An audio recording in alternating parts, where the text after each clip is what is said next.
Chapter 44:14. Training outside of school had always been a thankless task. There would always be a few troublemakers who would jump out and cause trouble. Based on his little fox's personality, she would probably turn a blind eye to them for the first or second time, but she would definitely punish them harshly for the third time. She had always been the type of person who either did things casually or did things harshly. There were many rules and restrictions for training outside of school, so it was not easy to decide whether to punish or not. Training inside of school was much more convenient. What needed to be dealt with had to be dealt with. The purpose of military training before entering school was to sharpen one's character, get rid of the edges, obey orders, and strictly abide by the rules.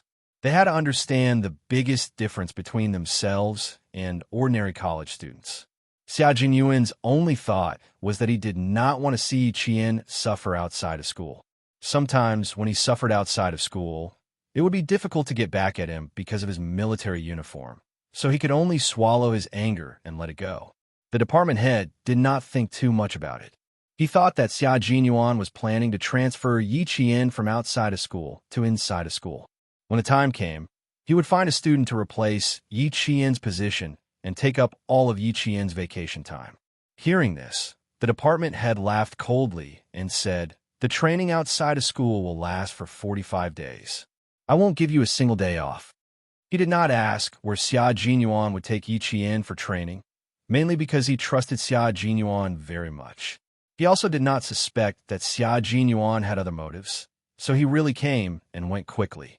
Although the guy in front of him was a bit of a jerk, he was reliable and would not spout nonsense. When he said that he would take Yi Qian out for training, he really meant it. Xia Jinyuan raised his eyebrows and gave the department head a smile that gave him a headache. "Then let's skip the training and find someone else to replace him. After 45 days, Yi Qian will report back to school on time." The department head got angry again. He slammed the table and shouted, "Bullsh asterisk T. If you say no training, then no training. Can you make decisions for her?" Actually, he could make decisions for her. He also knew that based on his understanding of her, she definitely did not want to be trained outside of school and cause trouble. However, he couldn't say this to the director directly. Before she could speak, the dean said in a cold voice, "Xia Jinyuan, don't ruin the future of Yi Qian's students. There's a training evaluation for outstanding students. Training outside of school will better reflect her ability. She must have experience training outside of school." Xia Jinyuan was stunned for a while before he said, "Since when was there such a rule? Why didn't I have one back then? Do you know how much older you are than Yi Qian? Why don't you talk about your past? You were such a jerk back then." The director glared at him, then picked up the teacup and took a few sips of the warm tea. This kid had graduated many years ago. Even if he was a lieutenant colonel, he could still anger him. At this point, Xia Jinyuan knew that Yi Qian's off-campus training could not be changed, so he could only accept it. However, in terms of time, he still had to fight for it. In the end, Yi Qian needed to be trained for 2 weeks. He also needed to go to the training school one day in advance to understand the situation. Thus, it took 15 days. Subtracting 15 days from the 45 days of vacation, 1 month was enough. Yi Qian, who was still in the laboratory, had no idea that her 45 days of vacation had been divided up. However, she did not have any objections to this at all. Previously, she had wanted to go to the Snowfield Brigade for training. Now that she could really go there, it was exactly what she wanted. Just as Xia Jinyuan and Yi Qian came out of the laboratory, a middle-aged man wearing a police uniform and holding a briefcase got out of a taxi outside the school and jogged all the way to the sentry post outside the school to explain the purpose of his visit. He had an urgent matter and had come to the University of Science and Technology to look for Yi Qian. He also had to show his valid ID. Chapter 44:15. The Sentinel took his valid ID. The director of Tongzhou City's Public Security Bureau has some background. After giving a military salute and returning the valid ID, the Sentinel said, "Please wait a moment. His background is a bit big, but he can't casually let him in. He needs to confirm it clearly." Good. I'll have to trouble you to pass it on to Xiao Yi. You must say my name. Thank you very much." Bureau Kai, who hurriedly took the same day's flight to Xiang City, nodded his head to express his understanding. National Science University is a military school. It fully implements militarized management. How can you casually enter and leave? The sentinel contacted the duty room through the intercom. Bureau Kai took out a handkerchief to wipe the sweat from his forehead and neck. About 5 minutes later, Bureau Kai received the sentinel's answer. Temporarily can't come out? Then when could she come out? Does she know that I have an urgent matter here? He hurriedly rushed to Xiang City because he couldn't find Xiao Yi by phone this morning. Now that he rushed to the National Science University, he still couldn't see her. Bureau Kai thought of what happened in the last few days and was inevitably somewhat anxious. The sentinel couldn't answer Bureau Kai's question. Seeing him so anxious, the sentinel used the intercom to contact the duty room to see if he could directly find the instructor. If he could find the instructor, he could also find Yi Qian. The hot sweat on Bureau Kai's back stopped a little. After about 10 minutes, an instructor with the rank of colonel came out. This was the instructor who had been in charge of Yi Qian's class since the beginning of the first year. He was equivalent to the class director. After learning that Bureau Kai was Yi Qian's mother's former comrade in arms, the instructor asked for personal information. After completing the registration, Bureau Kai finally entered the National Science University at 10 o'clock in the evening. He also learned why Yi Qian couldn't be contacted. In the laboratory, Yi Qian and several students had already reached the final step. It was also the most crucial step.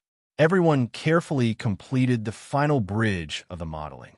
If they failed, they would have to start from the beginning. The instructor brought Bureau Kai to sit outside the laboratory building in a resting pavilion where students usually relaxed or discussed. He explained with a smile, "It's the most crucial time. There's no other way. We can only wait for her to come out. Around 12 o'clock, we can wait for Yi Qian to come out. It's good to be able to see her. 1 or 2 hours won't make a difference." Chief Kai looked at the time. It was 10:15 p.m., not too far away from 12 p.m. So, he decided to wait. He then asked about Yi Qian's school situation. The instructor liked Yi Qian very much. When he mentioned Yi Qian, he was full of praise. Chief Kai's eyes turned slightly red when he heard this. This child had inherited Hongmei's talent, but he was even more outstanding than Hongmei. Her mother is also quite outstanding. She's a famous sharpshooter in our army. The student is better than the teacher.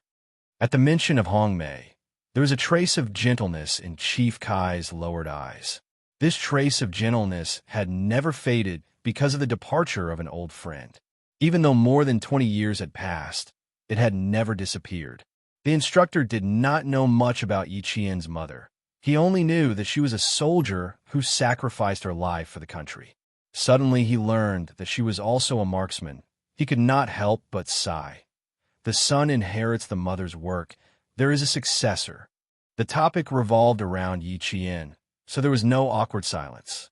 After nearly 20 minutes of chatting, the instructor's vigilance towards Chief Kai decreased a little. The pavilion was surrounded by trees, so there were relatively more mosquitoes. Chief Kai casually swatted the blood-sucking mosquito on his arm. Immediately after, the sound of footsteps came from another direction.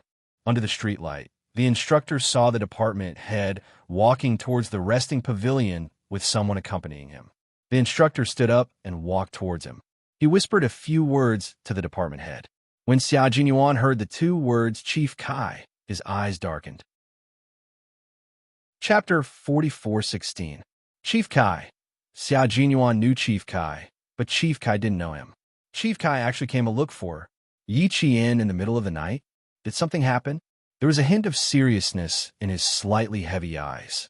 Xia Jinyuan knew everything about Yi Qian, so he instantly felt that Chief Kai's appearance wasn't simple. After a brief introduction, Chief Kai found out that the young lieutenant colonel who came with the department head also came to look for Yi Qian. Xia Jinyuan took the initiative to reach out and reveal his personal information. "Hello, Chief Kai. I'm Xia Jinyuan. I've heard Yi Qian and Uncle Chi mention you." He didn't just mention him once or twice, but several times. He also knew that Chief Kai hadn't given up looking for the real reason for martyr son Xueqing's sacrifice all these years. He had been looking for it, but he hadn't succeeded. Xia Jinyuan's words made Chief Kai's eyes darken a little.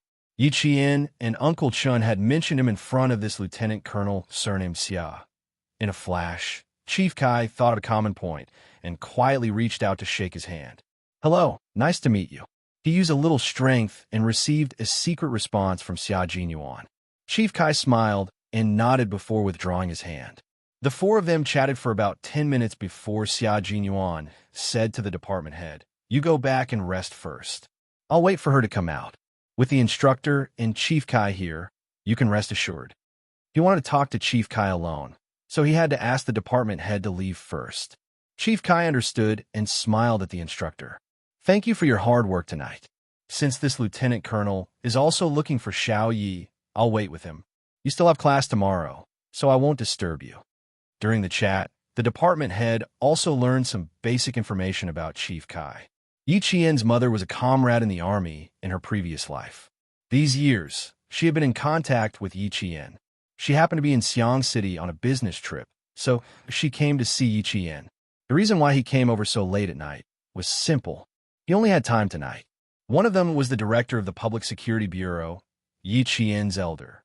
The other was a lieutenant colonel sent by the military to talk to Yi Qian.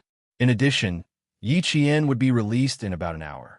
After a few words of persuasion from both sides, the instructor and the director left together.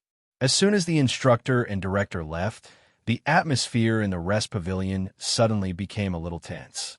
Xia Jinyuan looked around and lowered his voice. He did not beat around the bush and went straight to the point. "Chief Kai, you came here so late at night. Is there any movement outside?" His words revealed a deeper meaning. He had mentioned Yi Qian in front of him and immediately thought about whether there was any movement outside. Chief Kai, who had remained calm and collected, immediately understood that this Lieutenant Colonel Xia in front of him knew a lot about Yi Qian. It shouldn't be a lot, but all of them. Chief Kai's expression as he looked at Xia Jinyuan had a slight change. There was a bit of sizing up and probing. If he really knew everything about Xiao Yi, then who was Xiao Yi? The light in the rest pavilion was not bright. It was completely reliant on the refraction of the street lamps outside. If one was sitting, one would not be able to see clearly. If one was standing, just like right now, the upper bodies of the two people standing opposite him were in the shadows. Their expressions were blurred. It was very difficult to see what the other party was thinking from their faces. As a special forces soldier, Xia Jinyuan's 5 senses were sharp.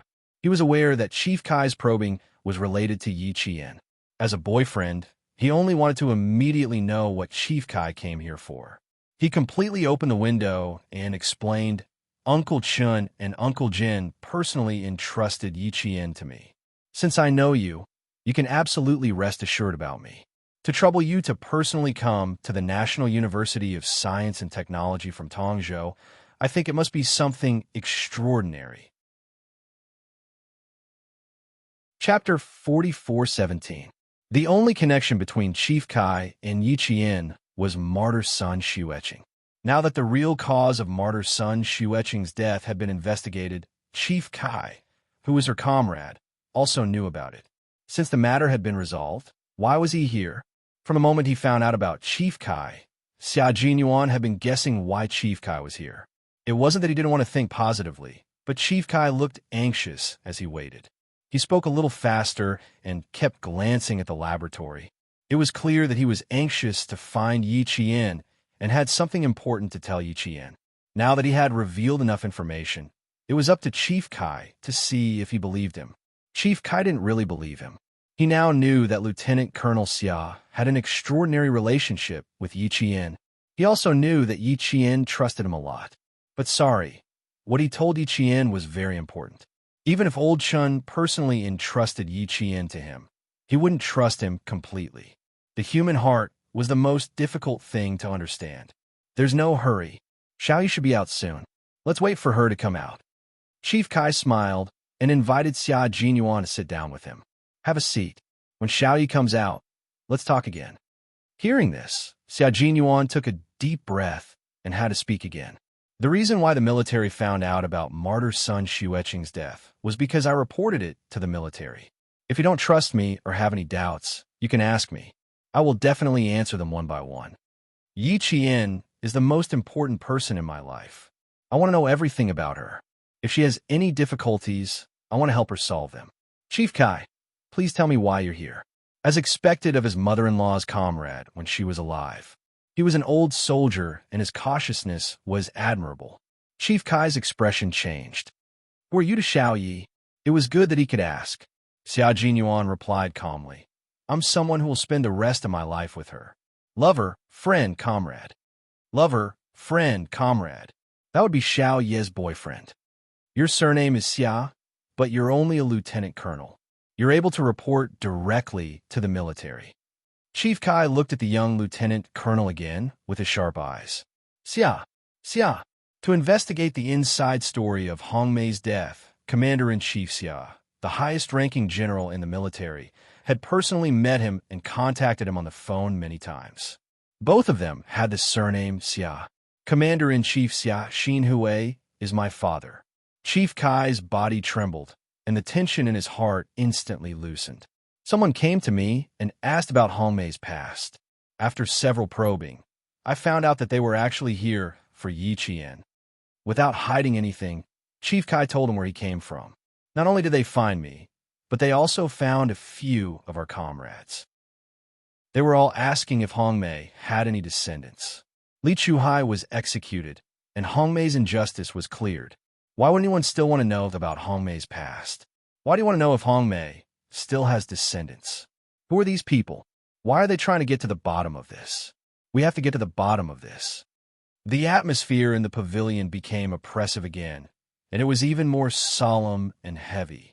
The night wind in the middle of the night was a bit cool, but the sultry heat of Xiang City after the rain still hadn't dissipated. The sounds of frogs could be heard all around. The summer night wasn't quiet, and even the cries of the night insects seemed a bit restless. At this time, Xia Jinyuan's face was stern. His elegant and noble facial features were as cold as frost, and even his breath carried a frosty color. After a moment of silence, he said, Someone knows why Li Chuhai was executed, and they tried every possible means to find out who took Li Chuhai's life. Chapter 44:18. As soon as Xia Jinyuan spoke, Chief Kai was so shocked that he jumped up. His expression changed drastically as he blurted out, That's impossible. How could someone avenge someone who deserved to be punished? Xia Jinyuan smiled coldly. There was an indescribable sarcasm in his voice as he said, Why is it impossible? Li Chuhai deserved to be punished, but some people don't think so. Otherwise, why would Li Chuhai immediately fly to another country and not return for nearly 20 years? Back then, someone didn't want him to die, and it's the same now. How did it become like this? He clearly deserved to be punished, but someone still wants to avenge him. No, it's not revenge, but someone still wants to commit a crime. Crazy. This is too crazy. Chief Kai murmured in shock and disbelief. The information provided by Xia Jinyuan was too big for him to digest and accept in a short time. Li Chuhai's execution was carried out by the military. If someone still wanted to avenge Li Chuhai, wouldn't that make the entire military their enemy? If this happened in an ordinary person's home, he, as the director of the Public Security Bureau, could accept it because they were ignorant of the law and were influenced by ignorant thoughts. After all, he had encountered similar cases before. However, Li Chuhai was not killed by anyone, but by the military. Who would be so bold? And who was the one who leaked the information? Who wanted to avenge Li Chuhai? Chief Kai supported himself with one hand on the stone platform in the pavilion and sat down again. He stared at the young lieutenant colonel who provided him with the shocking information and asked word by word, Did you find out who it was? Did the military take action? They've already found me. It's only a matter of time before Xiao Ye's identity is exposed. Back then, someone sold the information to Li Chuhai and lied to us that Xiao Yi drowned. As long as they find this person, Xiao Yi will be exposed. His hands that were placed on the stone platform trembled slightly. Hong Mei was already dead. He didn't protect her back then. Was he going to watch his daughter suffer again? No. Xiao Yi was not isolated and helpless like Hong Mei. Xiao Yi had the military behind her and a boyfriend with a powerful family background. She was not fighting alone, and she would not be like her mother back then. Chief Kai's chaotic breathing gradually stabilized. He only stared at the young lieutenant colonel who had provided him with the information. Next, he needed him to give him a good explanation. A bolt of lightning flashed across the horizon, indicating that heavy rain was coming. The wind began to grow stronger, causing the leaves to rustle. The trees wanted to remain still, but the wind did not stop. A storm was coming. The wind that blew was very cool, but Chief Kai only felt incomparably restless. Even those swaying trees had become monsters that were baring their fangs and brandishing their claws, as if they were approaching with an invisible danger. Xia Jinyuan, on the other hand, was much calmer. What they wanted was for the Li family to make a move. Old Man Li abdicated when Li Chuhai left the country. Counting the time, it had been more than 20 years since he retired. What he did in the past had been wiped clean. Even if he knew that he wanted to avenge Li Chuhai, as long as he didn't do anything, there was no reason to do anything to an old man who had retired for more than 20 years. If they really took action, the public opinion would definitely be on the Li family's side. Only by waiting for the Li clan to make a move and leave behind evidence of their crimes could the matter be completely resolved. Now that they had found Chief Kai, there were some things that they could reveal to him so that he could be prepared. The sound of the wind and the rustling of the leaves kept pouring into their ears. It was so noisy that it made them even more upset. In such an unsettling environment, Chief Kai could still clearly hear every word and sentence that the young lieutenant colonel said. Chapter 44:19. This was a soldier who would not be easily swayed. He was as steady as a mountain and would achieve great things in the end. That was what Chief Kai thought. Amidst the commotion, Xia Jinyuan remained calm and said slowly, Li Chuhai's crimes were wiped clean, so the people who wanted to avenge him could not find any trace of him. It has been almost 2 years since he was executed, but the other party did not give up and even found you. It seems that they still know about Yi Qian's existence. However, we are not sure and need to verify it. Once they verify it, before he could finish his sentence, Chief Kai interrupted and finished Xia Jinyuan's sentence. Once they verify it, they will definitely find Yi Qian and harm Yi Qian. That's right. Xia Jinyuan nodded. They are targeting Yi Qian, but they don't know about Yi Qian's existence. No, we can't just sit around and wait for death. We must think of a way. Back then, Li Chuhai was able to escape safely after committing such a heinous crime. It's obvious that his human rights were protected. Before he could finish his sentence, Chief Kai suddenly thought of something. His voice paused for a few seconds, and when he spoke again, his voice seemed to be filled with lead. Li Chuhai's family background is also extraordinary, right? So, his family easily protected him and sent him abroad. Now that Li Chuhai is dead, his family wants to avenge him? Yes, that is indeed the case. The crisp sound of someone slamming the table was heard. Although it was a stone table, Chief Kai was still furious. It was obvious that he had used a lot of force. No wonder they are so lawless. As the chief of the Public Security Bureau, Chief Kai was used to seeing certain kinds of darkness. The unspoken rules were not something he could shake alone. He knew the existence of darkness and knew how hateful and infuriating it was. Now, he was furious once again. That slap was so heavy that even his palm hurt. Only pain could make him suppress his anger. It's time to clear it up. It's really time to clear it up. Otherwise, where's the justice? Chief Kai said in a low voice. All his emotions were in that slap. Now, only calmness was left. Xia Jinyuan smiled faintly. His slender fingers brushed the edge of the stone platform casually. The marble platform was smooth and smooth. It looked perfect and stable, just like the Li family. It looked like this stone platform, which would not fall even if the wind and rain hit it. However, if the violent winds and torrential rains turned into tsunamis and earthquakes, even the most stable stone platform would collapse with a loud bang. Since the Li family had made a move, they would not be far from tsunami. A few minutes after midnight, Yi Qian and the others finally completed the modeling and successfully built the bridge.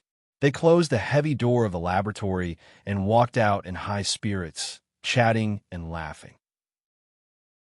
I can finally hand in my research project. At that time, I was really worried that if I failed, I would be tortured badly later on. You're thinking too much. That's why we have to hurry up and finish it. If we fail, we still have a chance to start over. Yes, it's all good now. We can hand in the paper tomorrow. We passed the joint examination and completed the most difficult experimental project. I can sleep tonight without any pressure until tomorrow morning. I don't have to do exercises tomorrow. I can sleep in. While chatting, a group of people pushed open the door of the laboratory and filed in.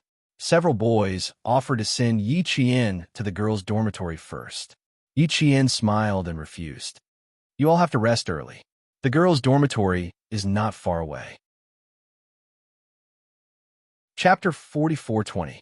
At the National University of Science and Technology of China, there is no need to worry about personal safety even at 2 or 3 in the morning. However, the male students were not worried about Yi Qian's safety. They were worried about the fear of walking alone at night. Yi Qian was not afraid of walking alone at night. For a special forces soldier who could travel alone in the forests of Yunnan, walking alone at night was not a problem at all. The male students knew that Yi Qian had made up her mind, so they did not insist. In addition, the wind kept blowing, and the tips of the trees were pushed down by the strong wind. The male students smiled and chatted for a while. Just as they were about to say goodbye, they saw 2 figures approaching from the left side of the laboratory. They did not pay much attention to them. Those who came to the laboratory building in the middle of the night were either students who stayed up late to do experiments or patrol. Xiao Yi. A gentle voice followed. Yi Jian, who had her back to him, heard it and immediately turned around. She raised her voice hesitantly and said, Uncle Kai. Hey, why didn't the class end until now? Director Kai responded and strode over. Xia Jinyuan was also walking over with him. However, Yi Qian did not notice her boyfriend.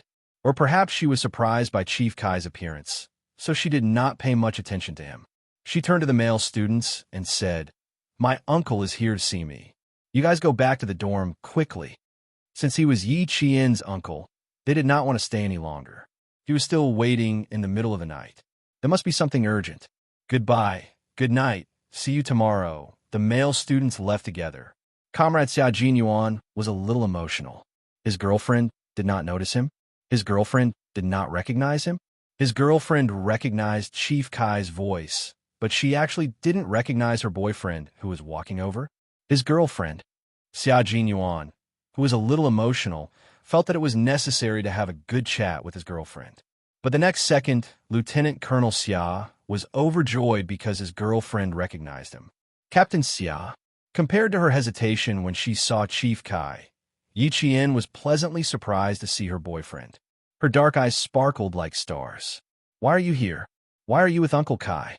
I came to see you, but I didn't expect to run into Uncle Kai. He has something urgent to see you about.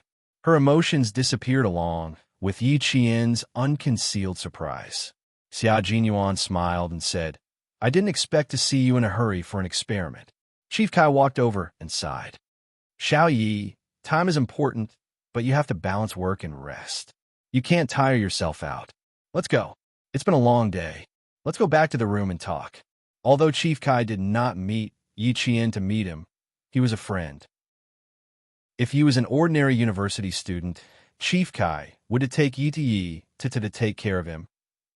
Xia Jinyuan gestured for Director Kai to walk in front, while he and Yi Jian politely walked half a step behind. Together, they walked towards the building that the University of Science and Technology of Gui University of Science and Technology specially accommodated foreign guests. Every time Xia Jinyuan came, he would stay at the foreign guest building. Chief Kai was staying there tonight. On the way, Xia Jinyuan was very well behaved. Other than occasionally meeting Yi Qian's eyes, he did not do anything else.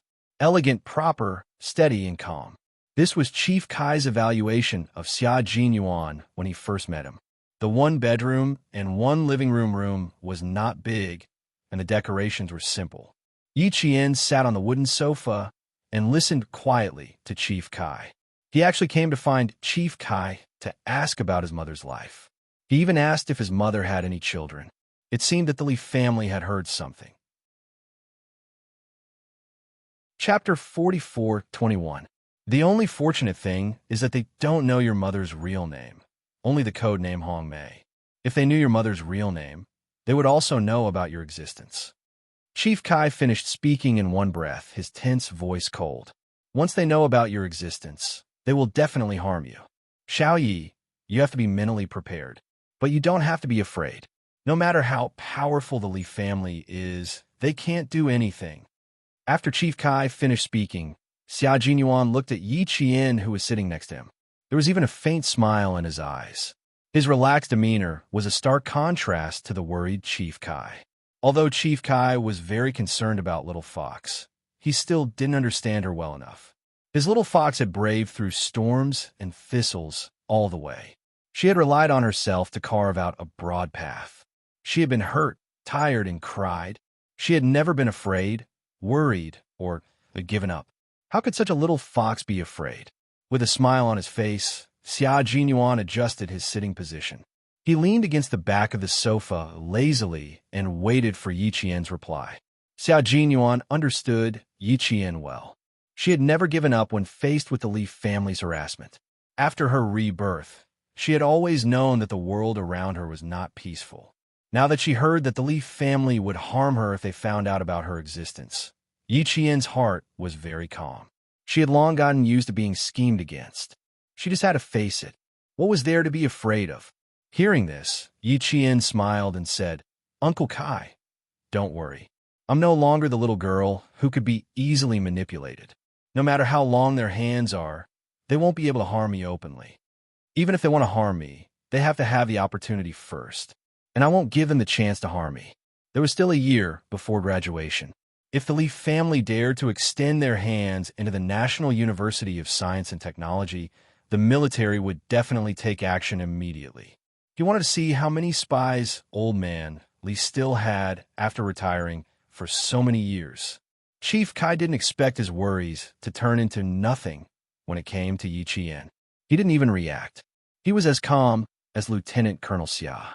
Suddenly, Chief Kai didn't know whether to laugh or cry.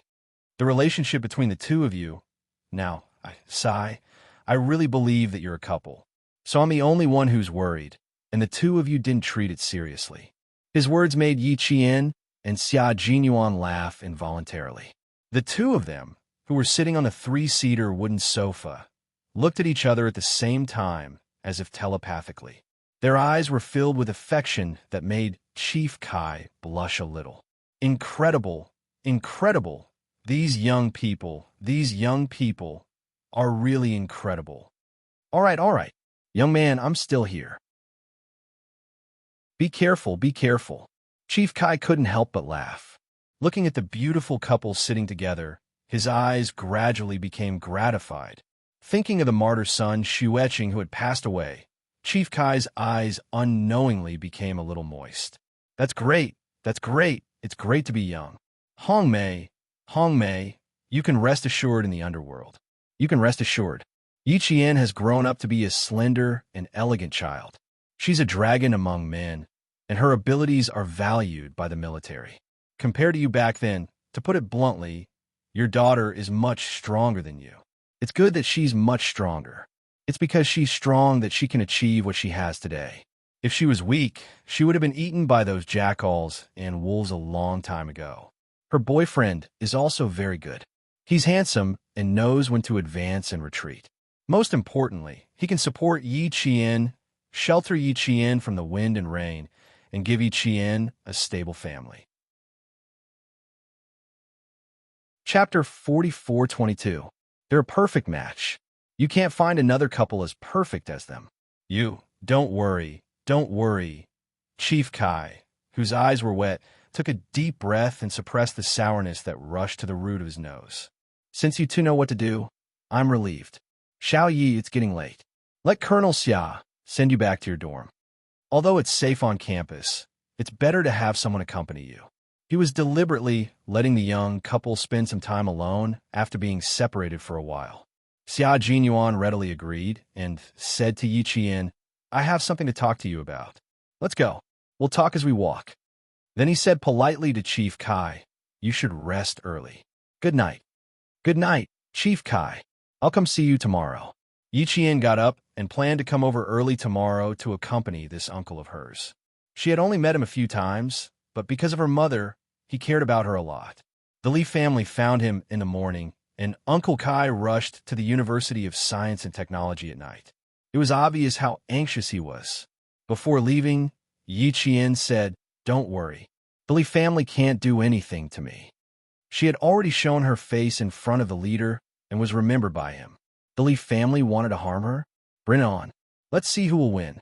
Yi Qian was now very confident and could resist the wind and snow better than before. As long as she didn't fall, no one could defeat her. Chief Kai smiled and nodded. He personally walked the two of them to the door. You two are doing very well. I'm relieved. Go back and rest. See you tomorrow. Chief Kai watched the beautiful couple walk down the corridor with a smile in his eyes before returning to his room. The moment the door closed, Chief Kai raised his hand to wipe the corners of his eyes.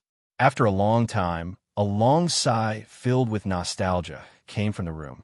There was also a soft murmur that was faintly discernible, but before it could be heard clearly, it had disappeared. Colonel Xia, who had always been well-behaved, reached out his hand and naturally held Yi Qian's hand. He sighed with satisfaction. I finally held your hand. I had to pinch my palms the entire way to barely hold it in. I've held it in for almost an hour. I've held it in more than ever. He held Yi Qian's hand tightly, afraid that she would break free. He then said to Yi Qian, "Don't break free." Yi Qian smiled until her eyes turned into crescents. I never thought of breaking free. You're thinking too much. It's been hard on you. You've held it in for an hour. After saying that, she suddenly stood on her tiptoes and landed a kiss on his chin. Comrade Xia Jinyuan was even more satisfied. In the end, he felt sad for his low level of satisfaction. How pitiful. Even a kiss can make me happy. There's no boyfriend more pitiful than me. They had already walked out of the foreign guest building and turned into a campus path that was shaded by trees on both sides. Amidst the rustling of leaves, Yi Jian suddenly said with a smile, "Captain Xia, lower your head." Captain Xia, who was used to granting her every request and whose actions were faster than his brain, had already lowered his head. If one isn't enough, how about two? She hooked one hand around the back of his neck and gently kissed his thin lips. After a kiss, she exhaled and said, "Two is not enough. How about another deep kiss?" Her voice was so soft that it had a hint of seduction. Like an electric current, it struck Xia Jinyuan's heart. Colonel Xia, who had not expected his girlfriend to seduce him, shuddered violently. To be electrocuted by the person he loved. So it wasn't a fabrication. It really existed. Chapter 44-23. Xia Jinyuan, who had always been calm, felt dizzy for the first time. Even Yi Qian had taken the initiative to kiss him. "Open your mouth, my Captain Xia." In the sound of the wind, she was an evil spirit that came with the wind. She easily captured Xia Jinyuan's mind and turned him into a marionette. Whatever she asked him to do, he would do it obediently. The darkness in the early morning probably gave Yi Qian a lot of courage. For the first time, she took the initiative to seduce the young lieutenant colonel she had just kissed. She was in love with him. The tip of her tongue slid in deftly, inviting the man to dance with her. Her hand, which was originally held by him, was now wrapped around his neck. He lowered his head, and she hugged the back of his neck. She tried her best to stand on tiptoe and kiss him deeply. Although Yi Qian was bold, in fact, her calves, which were wrapped in straight military trousers, were trembling. She was both excited and shocked. She was actually so bold in school. She took the initiative to kiss Captain Xia. She even deliberately seduced Captain Xia again and again. What she didn't expect was that the wise and calm Captain Xia would be so easily seduced by her. Deep down, Yi Qian was still very proud. Her man was so strong that he could calmly deal with any danger. He always had the initiative firmly in his hands, strategized, and showed his fierceness while talking and laughing. He could instantly crush the enemy. Yi Qian felt a sense of accomplishment and conquest when such a man fell into a trance because of her. Men like to conquer women, And similarly, women like to conquer men. Their natural wildness had never disappeared since ancient times. Yi Qian liked Xia Jinyuan's refreshing and cold aura very much. She was fascinated every time she got close to him. She liked to bury her head in his broad chest and keep rubbing it. She always felt safe and protected. She was in love with him. Even her kiss was sincere. Xia Jinyuan, who had been dizzy for at least 2 minutes, finally came back to his senses. When he came back to his senses, his black eyes narrowed slightly. There was a dangerous look in the depths of his unfathomable eyes. Not bad. His girl was now whispering sweet nothings and taking the initiative to attack. Very good. He liked it very much. She had been in charge for so long, so it was time for him to take the lead. As he sobered up, Xia Jinyuan completely took control of the balance of sovereignty. He ended the deep kiss that was dominated by Yi Jian. With a low smile, his sexy voice came slowly. Like the wind blowing through the lake in her heart, Yi Jian's heart was already rippling. Do you like kissing me? I like it too. He was not a master flirt, and he was not even good at sweet-talking.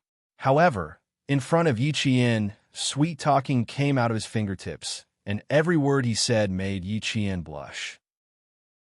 If she didn't know that he had never been in a relationship before he met her, with his flirting skills, he really looked like a seasoned playboy. Looks like Captain Xia hasn't had enough. Then let's continue. She even raised her eyebrows provocatively. Then, Xia Jinyuan's lower abdomen suddenly tightened. He was going to die. Yi Jian, who was standing on tiptoe, raised her head. Her eyes were slightly hazy, as if she had drunk highly concentrated alcohol. She was drunk, and her watery eyes stared at him without blinking. He was already ruthless enough, but she still dared to provoke him. He had to accept the challenge.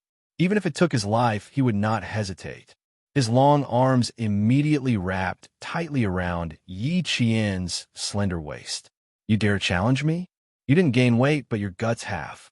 Since I've accepted your challenge, baby, you'll have to accompany me to the end.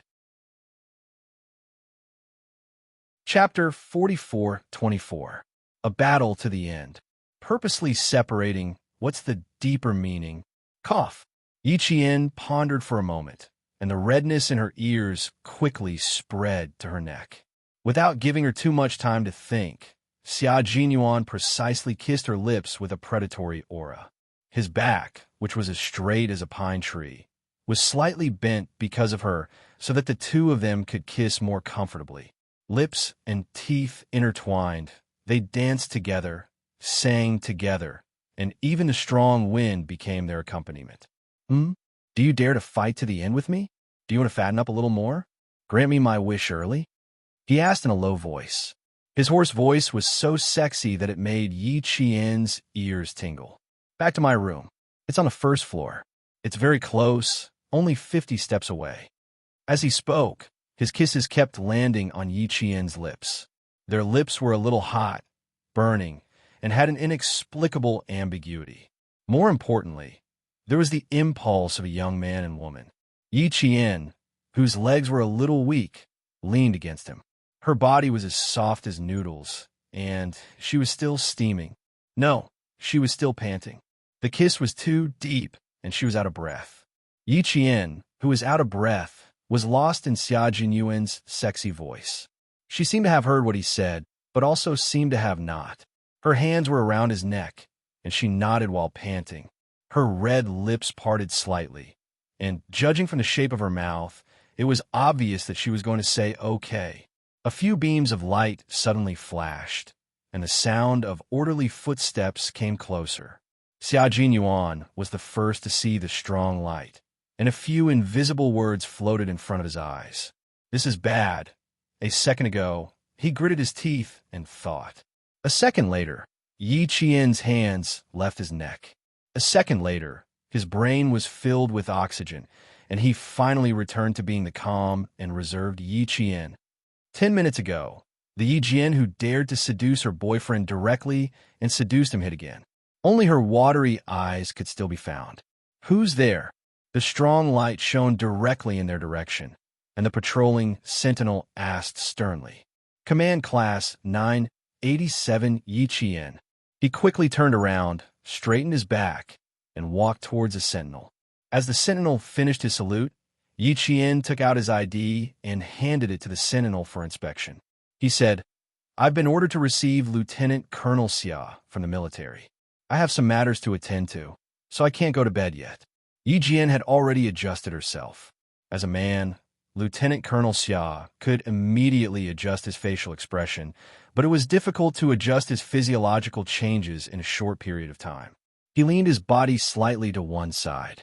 While the sentinel was checking Yi Jian's student ID, he took several deep breaths to calm his physiological changes. Military officer. Xia Jin Yuan Yi. Military officer. Seli Yi Xia Lane to Yi of Xia to. By the time the sentinel left, the passion between the two of them had long disappeared. After putting away the ID, Xia Jinyuan hugged Yi Qian's waist from behind. He rested his chin on her shoulder and said pitifully, "I feel terrible. I really want to take you out to sleep in a hotel." "Be good. Let's get down to business." Yi Qian smiled and rubbed Xia Jinyuan's head. "Chief Kai came to see me because the Leaf family found him. What about you? Why did you come to see me?" "You came to see me during the summer vacation. Did I think you were here to take me to the military for training?" Chapter 44:25. After the gale, the rainstorm came. The bean-sized rain fell quickly and fiercely. Before Xia Jinyuan could answer Yi Qian, the rain had already hit his face. He immediately grabbed Yi Qian's hand and ran back to the foreign guest building. It took less than a minute to run 50 steps. Even so, their shoulders were already wet. Xia Jinyuan wiped the rain off his face and raised his eyebrows slightly. He smiled and said, "Even God is on my side. How are you going to return to your dorm when the rain is coming?" The main reason was that they were still some distance away from the dorm and the rain was too heavy. Even an umbrella wouldn't be able to block the rain. Yi Qian also smiled. Under the light, the beauty's features were picturesque. She smiled slightly and said, "No matter how heavy the rain is, I still have to return to my dorm. Captain Xia, let's talk about normal things."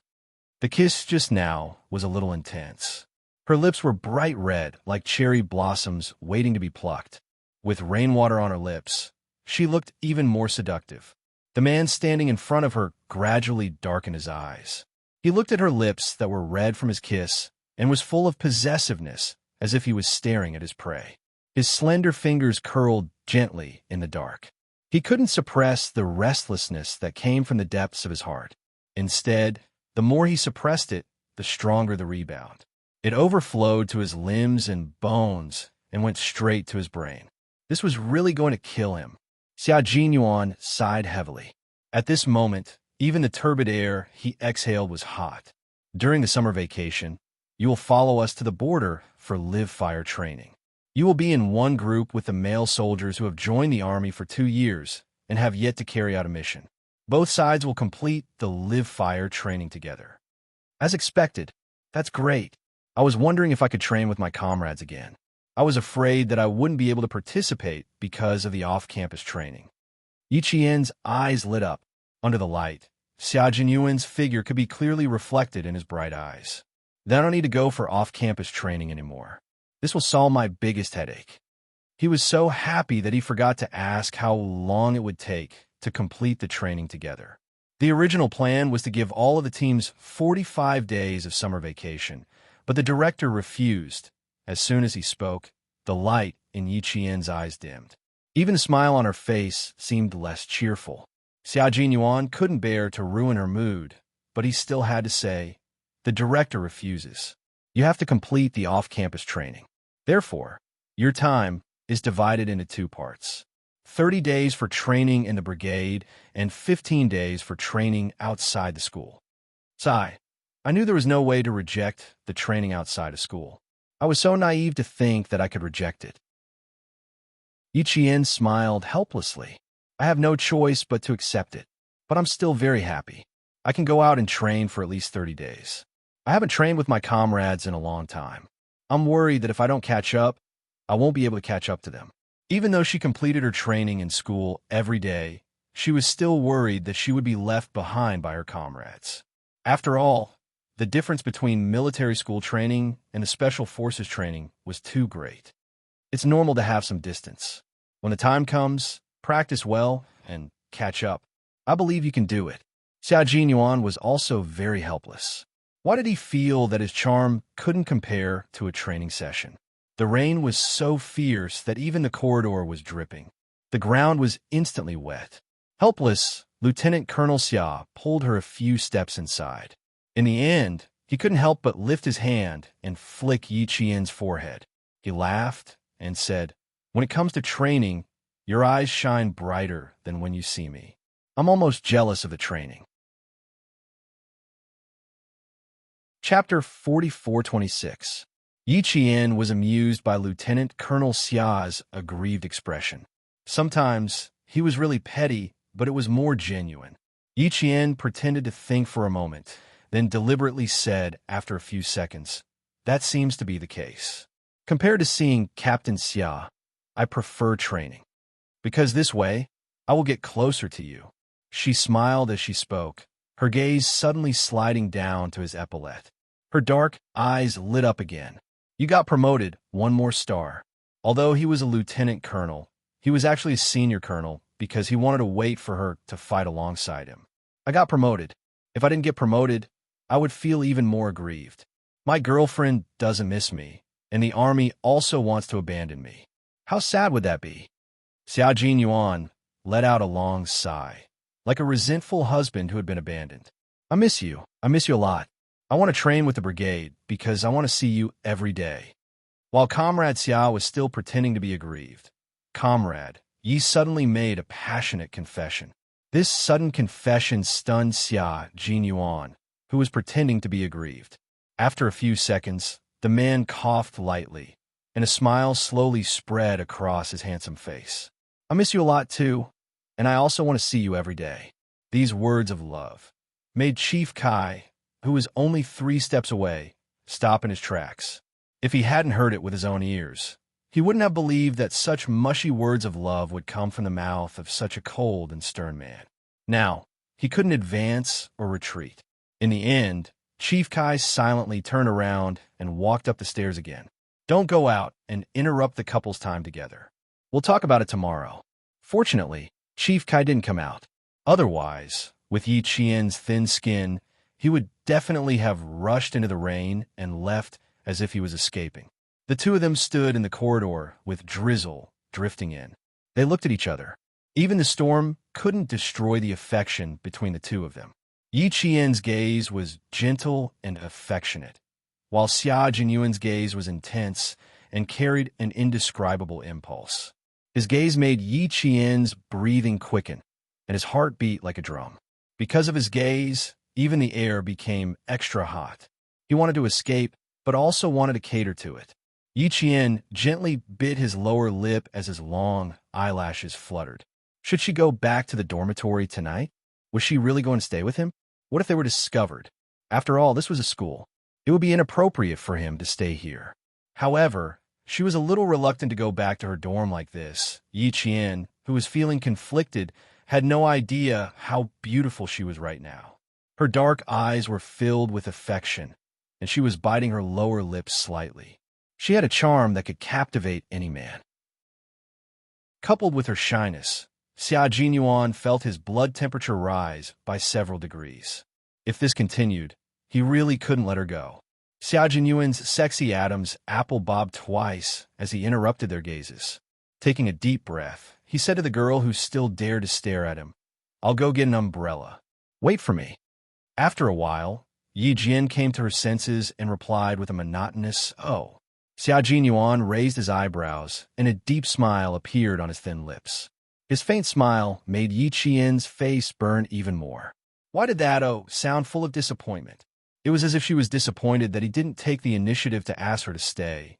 Yi Qian, whose face was burning red, immediately lowered her head, leaving Xia Jinyuan with a shy side profile. Chapter 4427. If they were outside, Xia Jinyuan would definitely tease her and say, "I think I'm wrong. Actually, You want to stay with me more?" However, he immediately swallowed his words. He couldn't continue like this. If he did, both of them would end up burning themselves. Now, the fire in his heart had been ignited. He was just a little bit away from a prairie fire. He stopped laughing and softly said, "Little fool." He strode to his room to get an umbrella. He had to stop it. He had to stop it. The school had to be more careful. If there were any rumors, he would be fine, but she would be the one at a disadvantage. Xia Jinyuan turned around and pressed his fist hard against his chest. He clenched his teeth and closed his eyes for a few seconds. She was very disappointed. He was also very disappointed. Yi Qian, who only saw his back and didn't see his expression, exhaled softly. She patted her chest lightly with a look of lingering fear. Just now, she almost said that she wanted to stay with him. Fortunately, he stopped in time. She patted her chest and her burning face. It was really hot, as if she had a high fever. She took 2 steps forward and caught the rainwater on her face. When the cool rainwater hit her face, her burning cheeks finally cooled down. As the coolness touched her skin, her absent-minded mind cleared up a little. Before Xia Jinyuan could get the umbrella, Yi Qian was completely awake. Then, she narrowed her eyes slightly and thought of a problem. She only had to go on holiday in mid-July. Why did Captain Xia come to find her now? Was he going to take her to the border after her exams? Or was there something else? She would ask him later. As long as it had nothing to do with the mission, he would tell her. The raindrops hit the open army green umbrella. The rainwater gathered between the ribs of the umbrella and flowed down continuously. The two of them walked into the storm, and within a few minutes, their pants were completely wet. Yi Qian asked the question that she had just thought of. She thought that Xia Jinyuan would answer her quickly and easily. However, after she finished asking, the man beside her obviously darkened and felt a chill in her bones. The coldness spread to Yi Jian's body, making her heart sink. The day after tomorrow, I'll go to J5's hometown to visit the 2 elders, then return to the capital to pay respects to my good brothers. In the heavy rain, his voice was very, very heavy. It was like falling pig iron, cold and resolute, with a rust-like gloominess. Yi Jian, whose heart was in pain, pursed her lips tightly. J5, her comrade, would forever sleep in the cold and dark underground. From then on, she would never be able to see his smile or hear his voice again. I haven't talked to him for a long time. I have to go and chat with him for a while and drink with him. He likes to drink home-brewed rice wine. I'll go to his house and pick it up before going to see him. Even though the J5 had been dead for nearly 2 years, Xia Jinyuan could still taste the blood in his throat. He would often dream of the time when the two of them fought side by side. In the blink of an eye, 2 years had passed. His good brother and comrade had left them for almost 2 years. When he came out this time, he had to bring along the letters that his brothers had written to J5. When he went over, he had to burn them for him. Good news flew to him as paper money. He had to let him know that after he left, his brothers would always think of him. They would even call out to him out of habit during training. His bed was also reserved. Every day, they would clean the place, make the bed, and refill his food. It was only in this way that they felt that their good brother had never left the team and had always been with them. I want to write a letter to J5. When the time comes, help me burn it for him. Also, help me pass a message. Yi Qian said slowly with a heavy heart. Even her voice was choked with sobs. Every word was extremely difficult to say. Xia Jinyuan's throat moved. Okay, it was a very, very soft reply, but there was already sadness in it. Chapter 44:28. When they thought of the J5, their hearts sank. Xia Jinyuan, who was holding the umbrella, held Yi Qian's hand at some point. Their hands were clasped tightly, and even their fingertips conveyed the same sadness. They were silent all the way, only holding hands. The rain poured down, and the whole world turned into a transparent curtain of rain. Stepping on the fallen leaves, Yi Qian returned to the dormitory with a wet body. See you tomorrow, Captain Xia. Yi Qian stepped into the corridor on the first floor and waved at the man holding the umbrella who didn't take another step forward. Rest early. Okay, you rest early too. See you tomorrow. Xia Jinyuan smiled and waved. Go back to the dormitory, quickly. Sweet dreams. Sweet dreams. The rain hit the umbrella and made a pa-pa-pa sound. The man's trousers were all wet, and even the other side of his shoulder was completely wet. However, he didn't seem to feel it. The umbrella in front of him was slightly raised so that he could see her out more. The summer short-sleeved military shirt was relatively thin, and it stuck to his skin after being drenched by the rain, outlining the strong muscles of his one shoulder and arm. He stood there until Yi Qian walked up the stairs. The night was dark, and the rain was heavy. On a stormy night, the man holding the umbrella was tall and straight, like an unsheathed sword. After a long time, the young lieutenant colonel moved, and his tall and straight figure gradually disappeared into the distance. Yi Qian, who had climbed to the 4th floor, looked down and only saw a figure walking away in the rain with firm steps. The sacrifice of a J5 was more painful than that of Captain Xia, who was the team leader. He once told her that since he let his comrades out, he had the responsibility to bring them back alive. But the J5 who went out to fight with him was sacrificed. Even though 2 years had passed, the J5 was still a scar in Captain Xia's heart that had never healed. The slightest mention of it would immediately tear the unhealed scar apart and turn it into a bloody mess. Captain Xia. The wind and rain swept away Yi Qian's soft murmurs. His heart was very heavy, and even after countless deep breaths, he couldn't relax. In the end, Yi Qian simply held onto the corridor railing with both hands and stood there alone for at least 10 minutes before returning to the dormitory. Xia Jinyuan returned to the foreign guest building, except for his clothes that weren't wet at the waist. 5 minutes later, he walked out of the single bathroom with water droplets on his short hair. He held a dark green military towel in his hand and quickly dried his hair before sitting on the side of the single bed. He seemed to want to get up to do something, but he felt like he didn't need to do anything. He held the wet towel in his hand and sat there like a sculpture for a long time. He didn't even move his eyes on. He sat there quietly for an unknown amount of time before he got up to dry the towel in his hand. When he returned, he did not go to sleep immediately. He sat in front of the desk, opened the drawer, and took out countless letters. The sender was different, but the recipient was the same person. Good brother J5, accept. And they were all addressed to the J5. Xia Jinyuan didn't look at the contents of the envelopes. He just counted them one by one. After he finished counting, he took out his own letter and opened the unsealed envelope. He took out his folded letter paper and unfolded it. Brother, it's been 1 year and 8 months since you left. I took my brothers on many missions. They're all fine, except for the occasional old injuries that haven't healed and new ones are added. None of them died. They all came back alive. You said that we all have to live, but in the end, you're the only one missing. You, J5, every time we think of you sleeping alone, the man who didn't even cry out when a bullet pierced his body, we all want to cry out loud when we think of you. Chapter 44:29. The letter Xia Jinyuan wrote to J5 was not the kind that was very emotional. It was all about the trivial matters in the team. Just like every time he or J5 returned from a mission, the people who stayed in the team would always talk about the trivial matters in the team during this period of time. It could also be considered a small talk. 2 days ago, I said that I had to go to Xiang City to pick up Qing Niao to come to the team for training. Then I would go to your house to see Uncle and Annie. While I was there, I would also bring you a few caddies of homemade wine. I asked them if they had any words for you. In the end, they treated me as a postman. The next day, after training, they lined up one by one to deliver a letter to me. I almost thought that this group of guys had all found girlfriends, so I hurried to send the letter. After you receive the letter, you should at least send it to your brothers in a dream.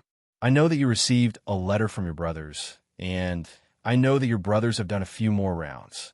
The letter in his hand had 3 pages, all of which were handwritten. Xia Jinyuan's pen handwriting was very beautiful. Every stroke was like moving clouds and flowing water. The strength of the strokes penetrated the back of the paper and was particularly strong. The 3 pages were written with a pen, word by word. Each word revealed his brotherly feelings towards J5. In these 2 years, nothing new has happened in the team.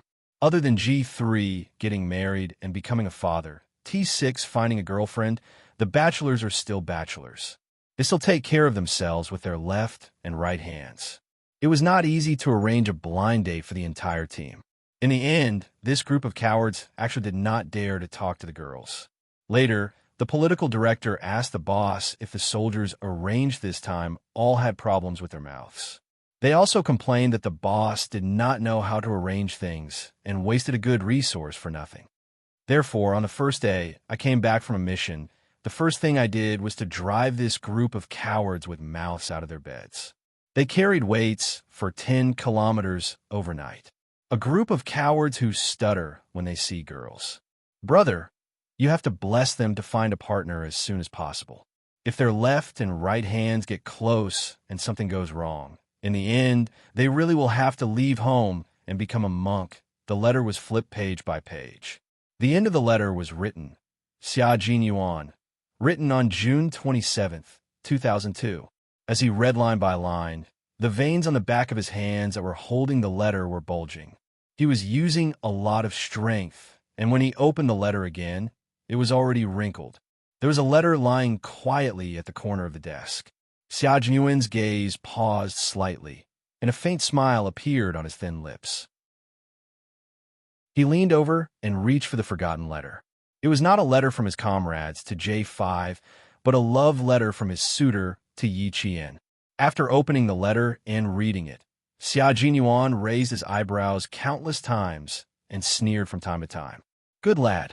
He actually had a crush on his girlfriend for so long. You want to be a couple for the rest of your life? What's the matter? Did you want to have a house full of wives and concubines in the past? Heh, intertwine branches. I'll directly chop down your peach blossom tree. Let's see how you're going to tie the knot. TSK, TSK, TSK. Are you a bird? No problem. Once I shoot you down with my slingshot, I'll pluck your hair, roast, stir-fry, choke, and eat you. Let's see how you can fly. With every sentence in the love letter, Xia Jinyuan gritted his teeth and retorted. He was very jealous. After reading the letter, he put it down and slapped it with one hand. Xia Jinyuan almost fainted from the sourness. When he finished sorting out the letters written by his comrades to J5, he muttered to himself, Brother, you're right. My girlfriend's suitors are increasing. Today, I personally caught one of them. This lad has some skill. The love letter he wrote is quite touching. Fortunately, I made the first move and got the beauty back. Otherwise, I would still be single like those cowards. Chapter 4430. Jealous Lieutenant Colonel Xia took a few more pages of love letters and looked at them back and forth. He thought of his comrades who fought without blinking on the battlefield. The crueler the environment, the calmer they became. Yet, all of them stuttered on blind dates turned into speech problems. He wondered if he should make a copy of the love letters to use as a template for reference in the team, taking the love letter from his girlfriend's suitor back to the team. As a reference, Xia Jinyuan patted himself on the forehead. It seemed that a storm had fallen on his brain, causing him to think of all sorts of stupid ideas. He came to the University of Science and Technology of China and then went back with a love letter. With the sharp senses of the guys in the team, how could they not know? Everyone knew that the love letter came from his girlfriend's suitor. Fine, he didn't want to be teased by those inhumane fellows who had no comradeship. He definitely couldn't bring the love letter back to the team, even if he had to change his name and make a copy. With a few tearing sounds, Xia Jinyuan tore the same few pages of the love letter into shreds. In the end, he felt that it would be inappropriate to throw it into the trash can. He couldn't completely destroy the evidence, so he deliberately ran to the bathroom and flushed the paper away. Watching the shredded paper being flushed away, the petty lieutenant, Colonel Xia, nodded in satisfaction. The light went out with a bang, and the jealous man fell on the bed and went to sleep. I'll go to sleep and find my girlfriend tomorrow. Tomorrow was a holiday, so he could go out and play for most of the day. The day after tomorrow, he would leave to visit his good brother's parents. After that, he would return to the base to gather and fly to the border. Xia Jinyuan, who was lying on the bed, closed his eyes, but his brain did not fall asleep immediately. He went through what he needed to do next in his mind before he slowly fell asleep. Outside, there was a violent storm. The water level of Xiang River, which bypassed Xiang City, continued to rise. In some parts of the city, the water level was more than a meter high due to blocked drainage openings. There were several cars that encountered water and stalled, and the traffic police brigade urgently called for help. There were even some places where trees were uprooted by the gale. The rainstorm in Xiang City was doomed to not be calm. Xiang City's torrential rain wreaked havoc. Located in the southern province's Anyang City, Fujian Town had a bright moon and sparse stars. A crescent moon hung high above the treetops. A black car turned off its headlights and drove into Fujian Town under the moonlight and starlight. The sound of the car alerted the wandering Chinese farmers in the town. Woof, woof, woof. The car stopped at a dark corner. Immediately, four people quickly came out of the car. Back then, I only walked around Fujian Town once and stayed for half a day before leaving by car. Hongmei's house seems to be in the town. I remember that there is a peach forest in front of Hongmei's house, not the town center. He walked slightly ahead and pointed at an old house that was built in the 1980s. It only had a red brick exterior and was not even painted. This used to be the town supply and demand cooperative. It was the place where I got off the bus. There's a company going down this way to receive the new recruits. That's all I know. I really don't know where Hongmei's hometown is. Commander Lee didn't tell me back then. Think about it again. Apart from the peach forest in front of Hongmei's house, are there any other buildings? Maybe some village, some group? The other man asked in a low voice. He waved his hand at the other two men who were following him closely. They blocked the front and back of the man who was leading the way, so as to prevent the middle-aged man who was forcibly dragged into the car from escaping. Although this person had never thought of running away along the way, as the person who knew the most about where Hongmei lived, he actually told them that he didn't know either. The old man suspected that he had been lying all along. Therefore, he had to be on guard. Chapter 44:31. At 3 o'clock in the morning, Fujian Town was very quiet. Every household had already turned off their lights and gone to bed. Everyone in the town was fast asleep. Other than the Chinese rural dog who knew that strangers had entered the town, no one else knew. The four of them were not from Fujian Town and did not know much about the situation in the town. Although the middle-aged man was leading the way, he was not familiar with the place either. It had been a long time since he last came to Fujian Town. Moreover, he had only taken a stroll around the dilapidated and poor town at that time. He did not go to Hongmei's house. He recalled everything that he could recall, but these people obviously did not believe him. He had no choice but to cooperate. Let's go. Let's go to the recruit reception area first. You can think of other useful clues. Okay, I'll think about it. Let's see if we can walk this way. Back then, I went down from the supply and demand cooperative and then went up the field ladder. The middle-aged man leading the way said as he led the way down the supply and demand cooperative. It was a narrow path that could only fit one person. The path was filled with weeds on both sides. On a summer night, frogs croaked. Their legs swept across the weeds, startling the frogs hiding in the grass. They jumped away one by one. There were also non-venomous water snakes hiding in the grass. If one was unlucky, one might be bitten by a water snake. The four of them did not turn on their flashlights. They moved forward in the dark, stepping on the moonlight and listening to the barks as they walked toward the recruit reception area. After so many years, the town had changed its appearance. Even the farmland had changed its appearance. Under the moonlight, the man who led the way racked his brain to recall the past. After taking several wrong turns, he finally found the recruit reception center. So what if they found the recruit reception center? He still couldn't find a peach forest, nor could he find out where Hongmei lived. They had gone to every village in Fujian Town that had the word Hongmei in it. There was no peach forest. It was not until they found the middle-aged man leading the way 2 days ago that they found out that Hongmei was not a real name, but a code name. When the old man found out that Hongmei was just a code name, he was so angry that he coughed. In other words, all the time they spent before was in vain. Hongmei was not a real name.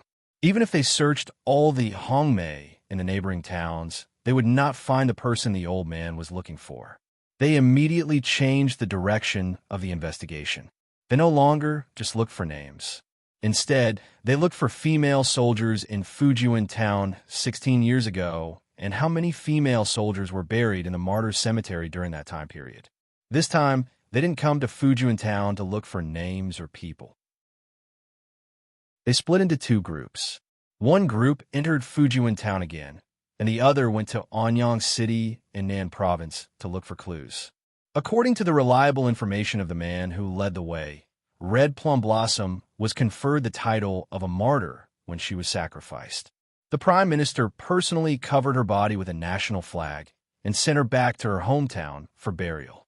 As for whether she was buried in the Martyrs' Cemetery, it needed to be carefully investigated. Tonight's exploration of Fujian Town was destined to be fruitless. The middle-aged man who led the way did not find Hong Mei's hometown. Firstly, too much time had passed. Secondly, he had never been to Hong Mei's house. He had only gone through the motions. How could he find her? At 5 o'clock in the morning, the four of them who didn't find anything found a restaurant in town where truck drivers could rest. They went to bed without washing up and specifically told the restaurant staff not to disturb them. When the first ray of sunlight illuminated Fujian Town in the early morning, the residents of the town started their busy day. The hawkers in the market placed all kinds of fresh and tender vegetables on the table, waiting for customers to visit. The night had already passed, and a new day had arrived with the bright sun. The strangers who arrived at Fujian Town that night also started to ask around. Chapter 44:32. The weather in Fujian Town, located in the southern province, was clear while Xiang City was still raining heavily. The students of the National Science and Technology University, who could have rested, had an emergency assembly at 5 in the morning. Then, a truck was towed to every corner of the city to do the work of drawing water. Since Chief Kai had entered the National Science and Technology University, he had planned to simply watch Yi Qian's training in the morning before leaving. Who knew that when he found the instructor, he would find out that Yi Qian had an emergency assembly at 5 in the morning to draw water and would return to school at an unknown time. Thus, Chief Kai could only regretfully leave. Yi Qian is very outstanding and has always been our school's role model. Previously, we thought that Yi Qian was a result of hard work. Last night, we heard Chief Kai mention Yi Qian's mother. Only then did we know that it was hereditary. An outstanding mother would have an outstanding daughter. It's a pity, what's a pity? The instructor didn't say. Chief Kai himself knew what it was a pity. It was a pity that Hong Mei passed away too early and couldn't personally teach Yi Qian. Otherwise, she would have been even more outstanding. If he didn't need to feel pity, Hong Mei's early death was a pity. However, for Xiao Yi, her talent wasn't buried because of Hong Mei's early death.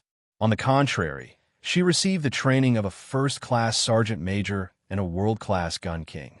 Although the road was difficult, she already stood at a peak that her peers couldn't reach. Was it a pity? Hong Mei's early death was a pity for anyone, including Yi Qian, who didn't enjoy a mother's love. Then, just because Yi Qian couldn't be more powerful, it really wasn't a pity. Chief Kai didn't tell the truth, but sighed with emotion. Fortunately, her genes are strong, so this child didn't grow up crooked. It's also thanks to you and the military academy's careful education that Xiao Yi has today. If her mother knew in the underworld, she would certainly be gratified. With such an outstanding daughter, any elder in the family would certainly be gratified. Yi Qian, being able to walk to where she is today, is inseparable from her own efforts. Her future achievements will be unimaginable to us now. Her future is limitless. The instructor sighed with emotion. Yi Qian was the outstanding student he was most satisfied with. He felt that chatting with an outstanding student's elder was a very enjoyable thing. They chatted as they walked out of the school. It wasn't until Chief Kai got into a taxi that the instructor turned around and left. Old man Li, who was far away in Jing City, was so angry because of a phone call that the phone in his hand kept shaking. He answered the phone in his study. Besides him, there was only an old servant guarding the door. The door of the study was closed, so the old servant did not know what was going on inside. All the files of women who joined the army before 16 years ago in Fujian town have been pulled out, including the personnel files. No Hong Mei was found. The man who provided the information also confirmed that Hong Mei was not in any of the files. The latest news from the Anyang City Cemetery for Martyrs is that the female soldiers who died 16 years ago are not in the cemetery. They checked the entire cemetery against the tombstones last night and confirmed that there is no red plum that we are looking for.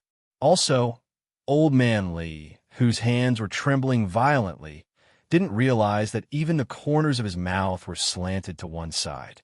He was panting so hard that he made a wheezing sound. He asked, "What else?" He was ruthless and cold, without the kindness of an old man at all. He was like a venomous snake that had been hiding in a damp wetland. His entire body emitted a dark aura that was so rotten that it made people want to vomit. The person on the other side of the phone lowered his head, not daring to answer. Old Manly chased after him. His voice was so deep that it made the person on the other side of the phone tremble in fear. "What else? Speak." Chapter 4433.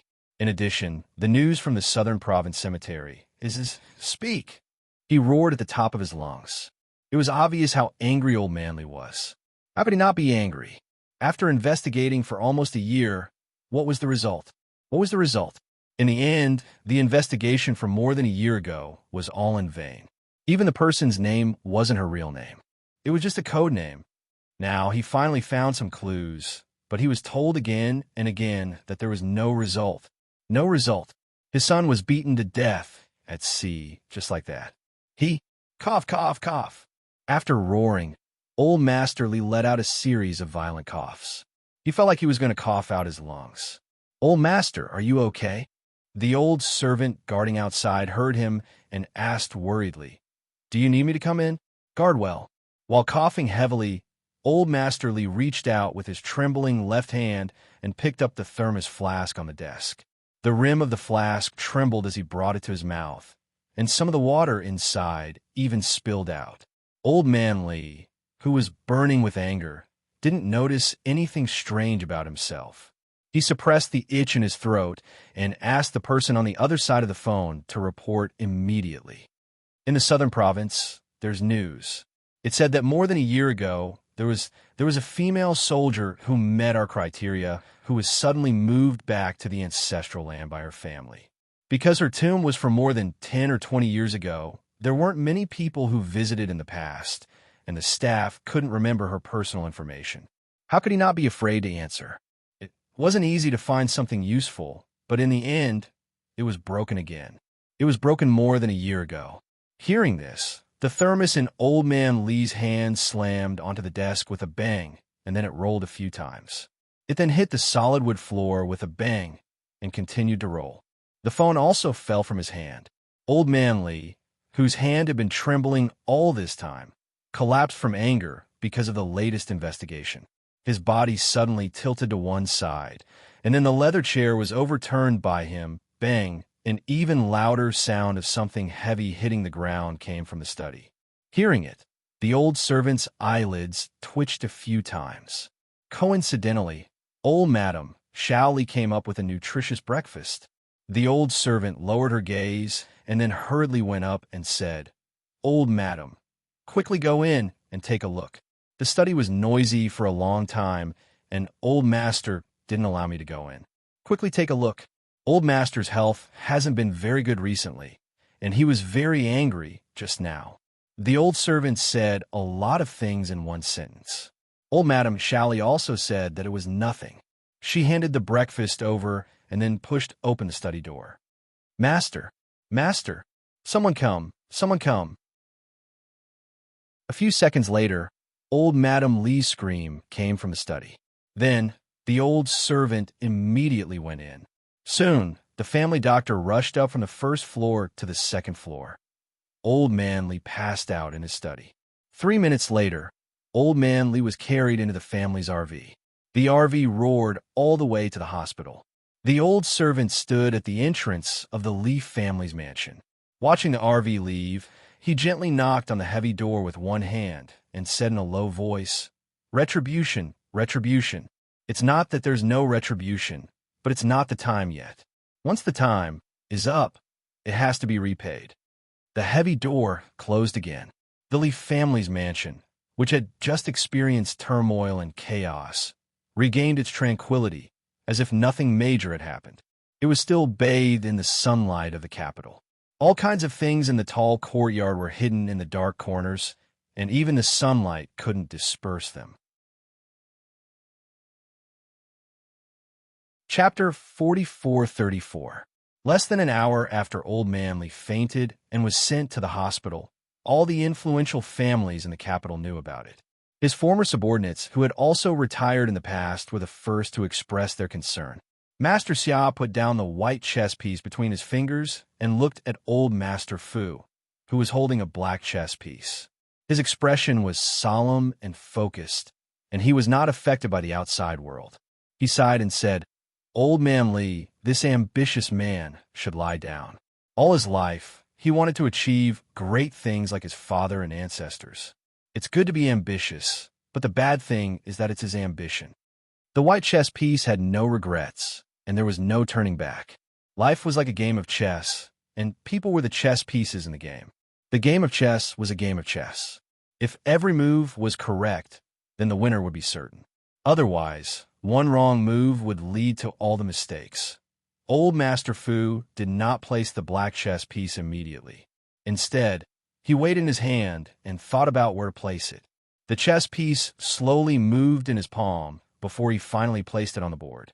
After placing the chess piece, Old Master Fu spoke slowly. Old Man Li's character and family background. He was stubborn and self-opinionated all his life and could not tolerate others disobeying him. His family background was a warlord, and he was used to commanding others. His ambition was cultivated from a young age. It is not entirely correct to say that every step of his life was wrong. At least, in his own eyes, he was not wrong. For a person to never think that what he did was wrong from birth to old age, I think that this kind of life can be considered perfect. For him to live a life that he likes, he can be considered to have lived his life in the right way. Old Master Fu, who is open-minded by nature, would not easily comment on other people's lives. If he had never participated in other people's lives, what right did he have to comment? Those who liked to comment on other people's lives and flaunted their wisdom were often failures in life. They always summed up other people's lives, but when did they ever take responsibility for their own lives? Without participation, there was no right to speak. Unfortunately, not everyone understood this principle. Master Xia was silent for a while and then nodded gently. "You are a transparent person. My father knows you best. The first time he met you, he knew that you were transparent and open-minded. You were not easy to break. Therefore, although old Master Fu's life was full of ups and downs, he still maintained a pure heart and continued to serve the country. Today, it's just you and me. Tell me something from your heart. Do you really have no regrets?" Master Xia asked his old friend with a serious smile. Old Master Fu shook his head and laughed loudly. "Old man, are you trying to trick me?" "Ha ha, I have no regrets. It's only been a few decades. Regret is something that needs to be looked back and remembered. It's a painful thing. It's a waste of time. I like to move forward. I don't like to turn back, and I don't like to waste time. Regret? What was there to regret?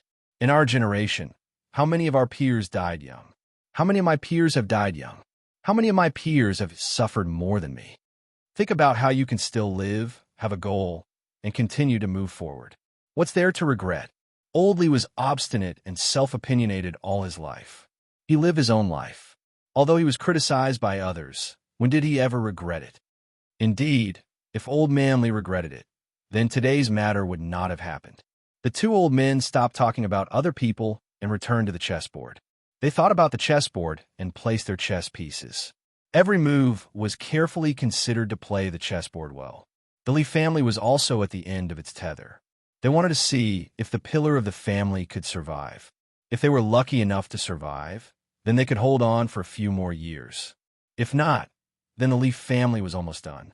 As for the wife who visited the Li family from outside, The people in the capital looked down on her. Chapter 4435. The Li family of the warlord aristocratic family was also the last warlord clan to fall. It had to be said that old man Li's methods were extraordinarily powerful. Li Jinyan, who was far away in the southern sea, didn't know what happened to the Li family in the capital. He still took Water Ghost to train on land and in the sea. Day after day, he never felt bored. At 10 o'clock in the morning, Xiang City's rain had somewhat lessened. The city's various waterlogged areas had undergone intense and effective dredging. All of the waterlogged areas had been completely solved. Although the water level of Xiang River had risen, it was still quite a distance away from the warning line. Xia Jinyuan, who was holding a shovel, shoveled the last shovel of garbage into the garbage truck. He raised his head and looked all around. He saw his girlfriend, who had been deliberately moving within his line of sight. He looked over. She seemed to have sensed something and turned her head to look back. There were still several students wearing the same military raincoats between them. The two immediately discovered each other. Xia Jinyuan, who was holding a shovel in one hand, slightly curved his thin lips. His handsome face had a smile, and his eyebrows were affectionate as they deeply gazed at each other. Yi Jian was like a little mouse, looking around vigilantly.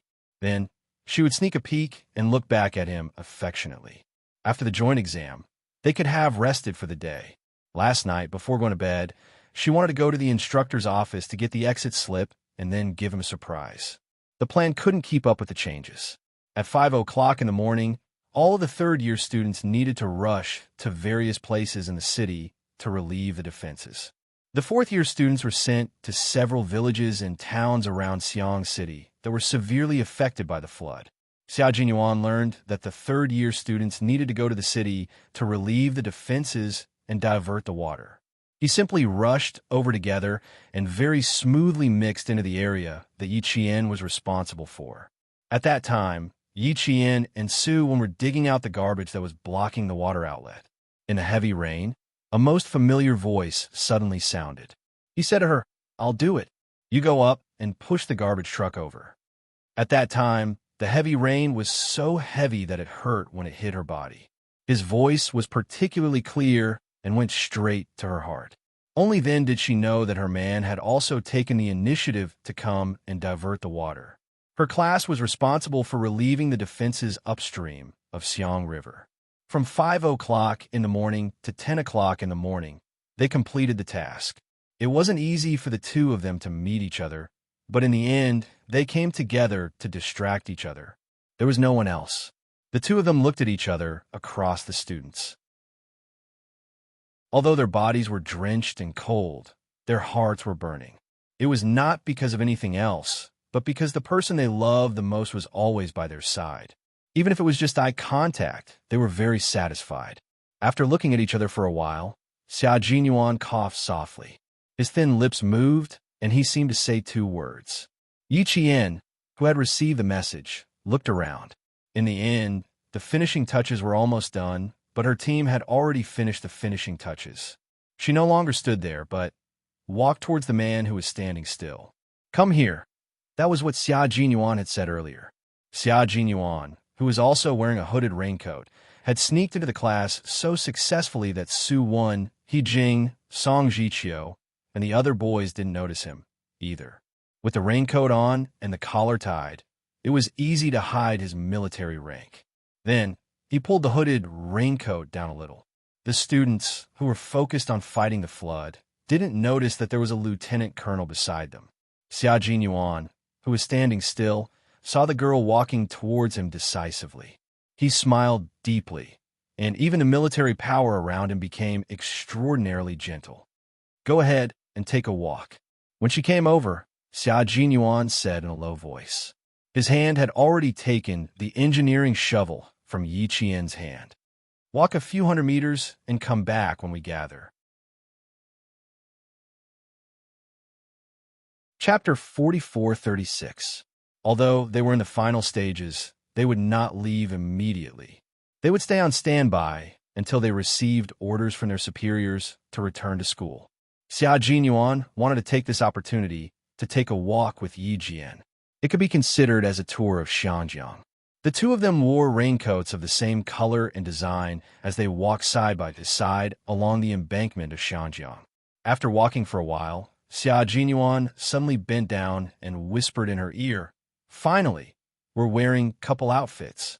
Yi Qian couldn't help but chuckle. "We wear couple outfits every day. It's just that one of us is from the south and the other is from the north, so we don't see each other." "That's true. We wear it every day, but we don't see each other. But there are people who can meet you every day and even send you a love letter." Xia Jinyuan had been holding back yesterday's incident until now. Lieutenant Colonel Xia, who had long climbed out of a jealous vat, couldn't help but say it. "Love letter?" Yi Qian narrowed her eyes and asked the man who still had a hint of jealousy in his voice, "So you were already here at that time? You even saw him give me a love letter. Then you must have seen me reject him." "I already rejected him, but you're still jealous." "Captain Xia, shouldn't men become more mature as they grow up? Shouldn't they be more open-minded? Why is it the opposite when it comes to you? I didn't realize you were that jealous before." Yi Jian wasn't flustered at all when her boyfriend saw her senior brother confess to her in the 4th year. She rejected him directly and spoke no more than 5 sentences during the whole process. The duration was less than a minute. So what if she was discovered? She was open and honest. She didn't do anything bad. It was just that, she felt a little guilty. Her boyfriend came all the way here to see her and ended up being confessed to. She felt bad for Captain Xia if she put herself in his shoes. If she were to encounter him one day, she definitely wouldn't be as calm as Captain Xia. She would pretend that nothing happened and leave quietly. If it were her, she would rush up and say, "Darling," then kill her potential love rival with a domineering look. She had once imagined that such a day would happen, but who would have thought that? It had already been 3 years, and she still hadn't encountered it. She had misunderstood Du Jiai's appearance, but that was not the case in the end. Yi Qian did not let Xia Jinyuan discover the trace of guilt in her heart. Instead, she spoke too openly and asked a series of questions, which made Xia Jinyuan cough unnaturally. Was he magnanimous in the past? It was all an illusion. "I've always been like this. When you were in your 3rd year of high school, I bumped into a boy who gave you a love letter to confess. I was so petty that I immediately wrote a love letter. I even regretted that I didn't confess to you first. I've always been like this. How could you misunderstand me as being magnanimous?" Comrade Xia Zhongxiao didn't think that he was magnanimous, especially when he saw a guy giving his girlfriend a love letter. How could he be magnanimous? How could this be? Yi Qian thought about it for a while. It was true. Whenever she met a boy who expressed interest in her, Captain Xia was very gentlemanly, especially in the presence of outsiders. He was absolutely elegant and calm, but behind her back, he would settle scores with her one after another. She only felt that it was sweet. Yi Qian, who felt bad for Xia Jinyuan, immediately coaxed him and said softly, "Don't be jealous. In the future, when you're in the brigade, you'll be in charge of monitoring. You'll be like a radar, with me as the center point. You'll get rid of any obstacles within a 10-kilometer radius. What do you think?"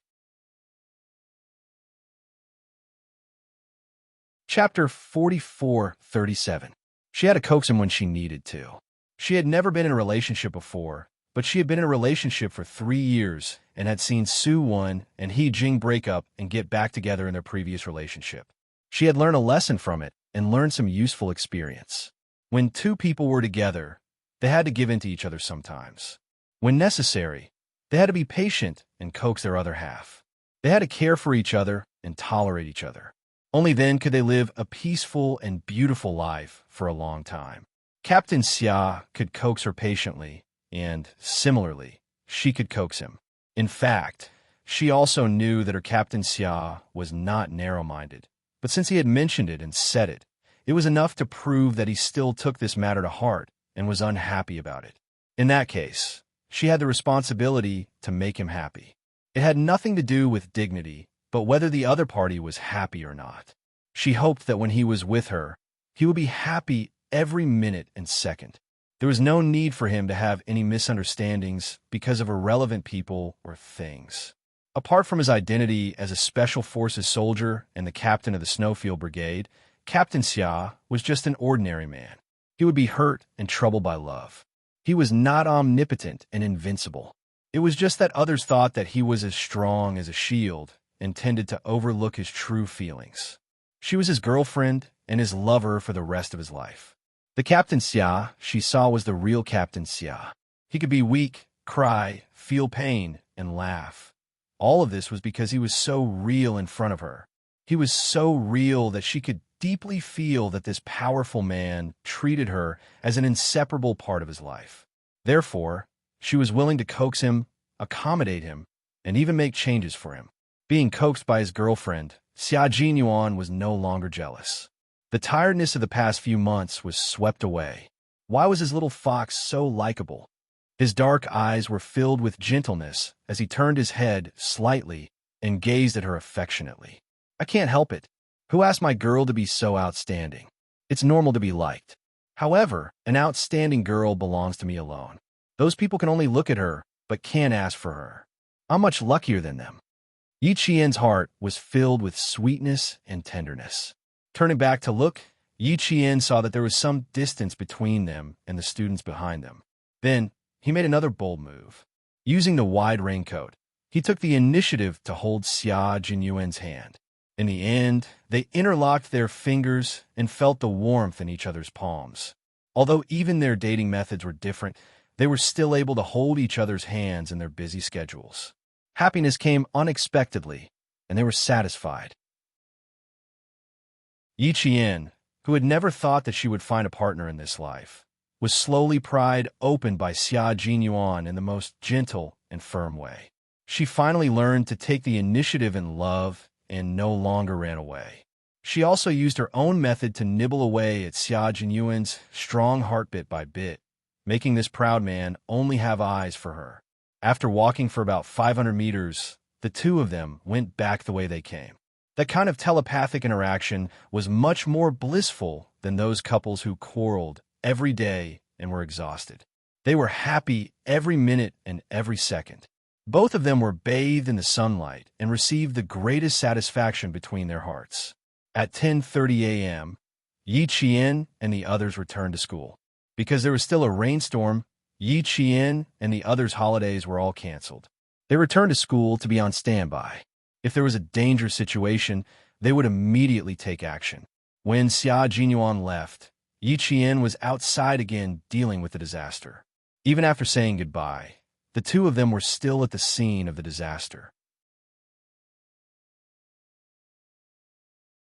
Chapter 4438. Before Xia Jinyuan left, Xiang City entered a new round of torrential rain.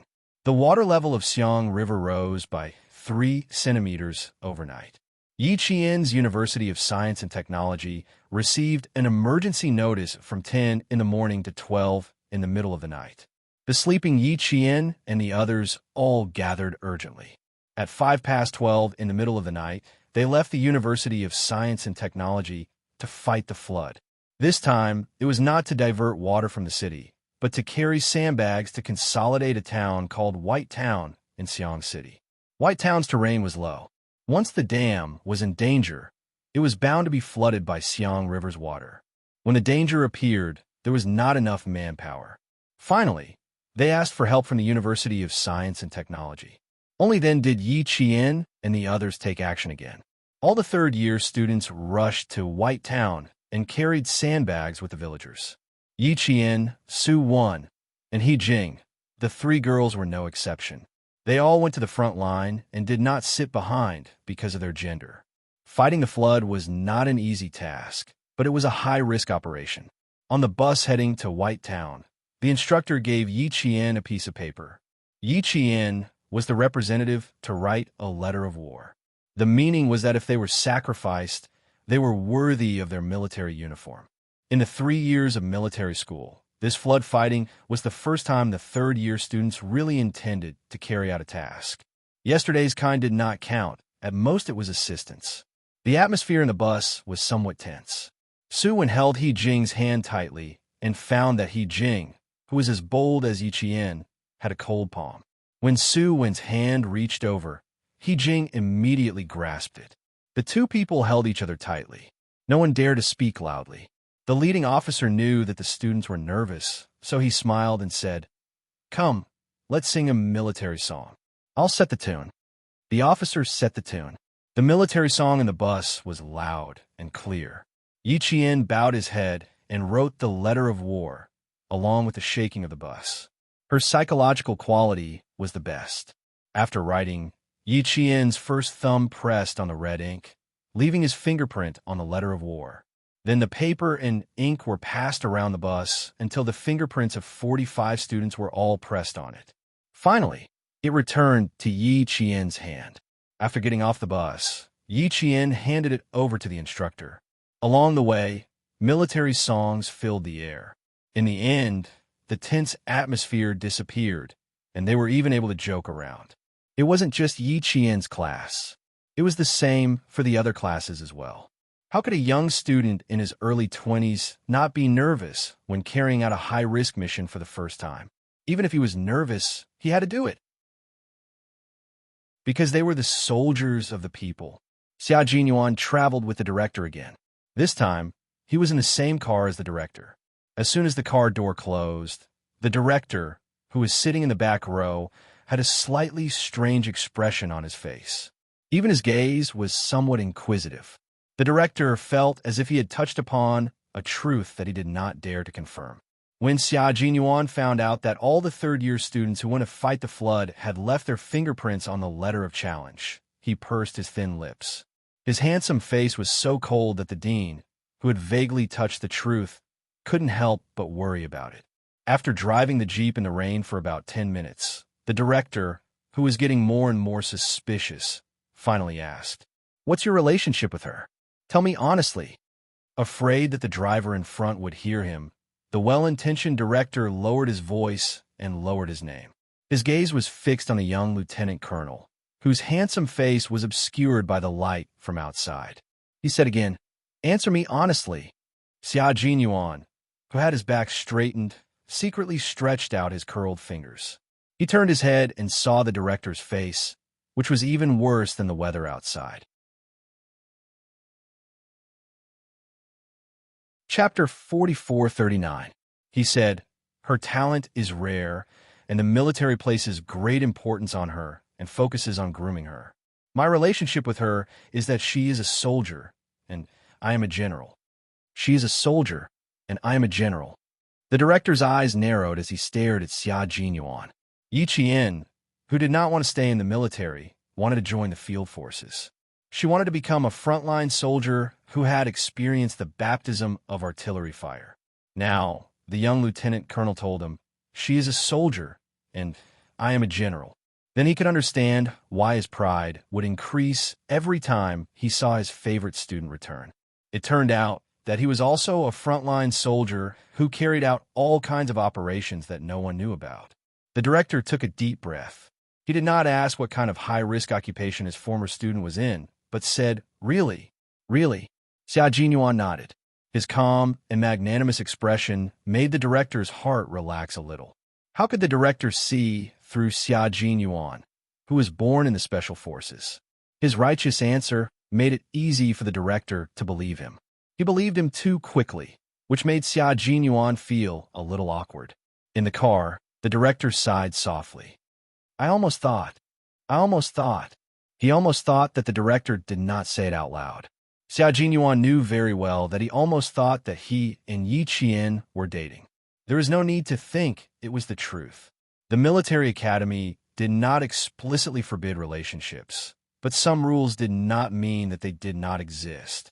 Their existence by default was also a kind of existence. He had to guard her well in the last year. The director breathed a sigh of relief and said, "She is indeed a good seedling. You must train her well. She will definitely achieve great things in the future. Although it is dangerous this time, you don't have to worry too much. If danger really appears, they will not be forced to defend. They will evacuate immediately. There is no such thing as absolute safety. Flood relief is a high-risk operation. Once danger appears, Even if they evacuate immediately, there is no guarantee of safety. Otherwise, there would not be a battle request. Xia Jinyuan was like a prophet who could see through the secrets of heaven. He said slowly in a calm and sharp tone, "When soldiers go to war, their lives are uncertain. When a warrior went to battle, his life and death were uncertain." The short date of birth was like a bullet that struck the dean's heart. He looked at the student who had once given him the most headaches, but was also the most outstanding student. After a long time, the dean said in a low voice, "All these years, every time I saw you appear in front of me alive, I was very happy. I hope that in the future, Xiao Yu will be like you and return to her alma mater to see the old faces when she's free, so that the teachers who miss you can rest assured." Knowing that these outstanding students who had gone to the front lines were all alive and well, they were relieved. Xia Jinyuan nodded and agreed with the director, whose scalp was still tense. White Town was located downstream of Xiang City.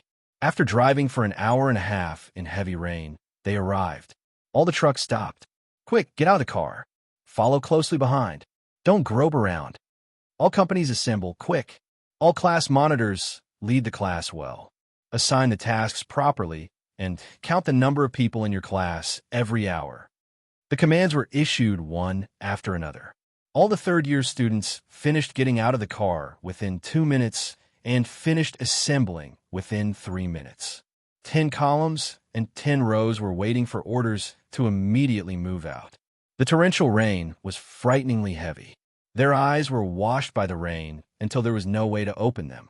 All the residents of White Town did not sleep. More than 10 residents near the river moved overnight to prevent accidents. Chapter 4440. As the rain became heavier and heavier, the residents of Xiangjiang in the distance began to move in the rain. Under the command of the village cadres, they got on the trucks one by one. They went to the safe area, while Yi Qian and the others went to the dangerous area. Xia Jinyuan jumped out of the car and quickly found his girlfriend, who was fighting against the flood. In such a heavy rain, Xia Jinyuan walked among the students who were all wearing raincoats. He strode over and steadily held the sandbag on Yi Qian's shoulder.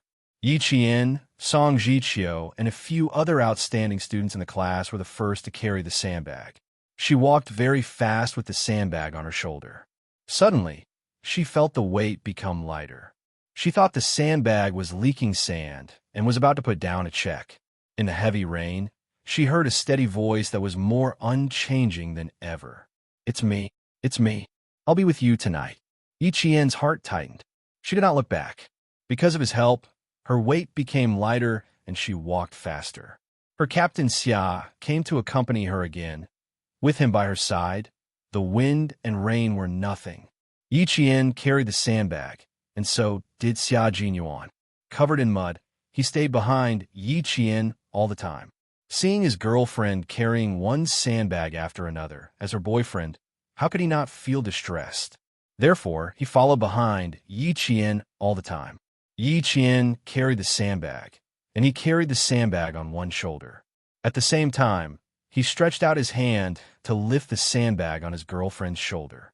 In this way, he supported and protected Yi Qian silently. When lovers were together, no matter how hard and tiring the work was, they would not complain. Every time Yi Qian felt the weight suddenly lighten when she carried the sandbag, she knew that it was her man who stretched out his strong arm again to protect her in his way. Don't use only one shoulder. Take turns to carry it. Put one hand on your waist and use the strength of your waist to reduce the weight on your shoulders. Xia Jinyuan, who carried the sandbag, pointed out in a low voice. His hand held the sandbag steadily. His arm was like a mountain holding up the sky for Yi Qian. Xia Jinyuan, who had changed into camouflage and put on a raincoat, blended into the command group without any awkwardness. There were so many students around him who were rushing to carry the sandbag that they did not notice this young lieutenant colonel who had sneaked in.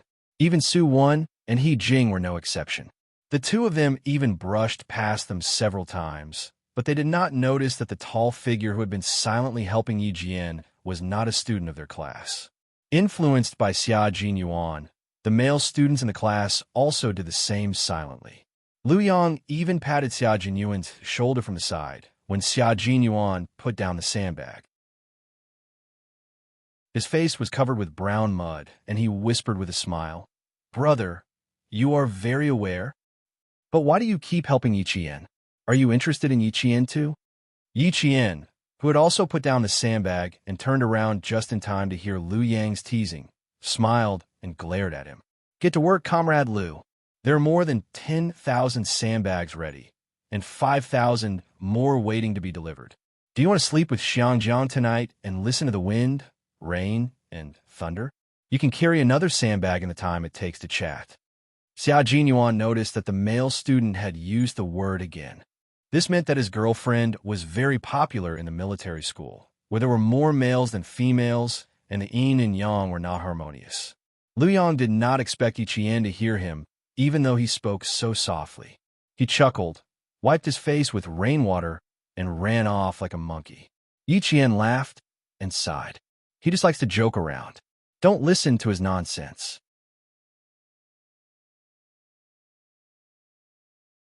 Chapter 44-41. Xia Jinyuan did not take Lu Yang's words to heart. The military academy had always been a place where there were too many monks and too little gruel.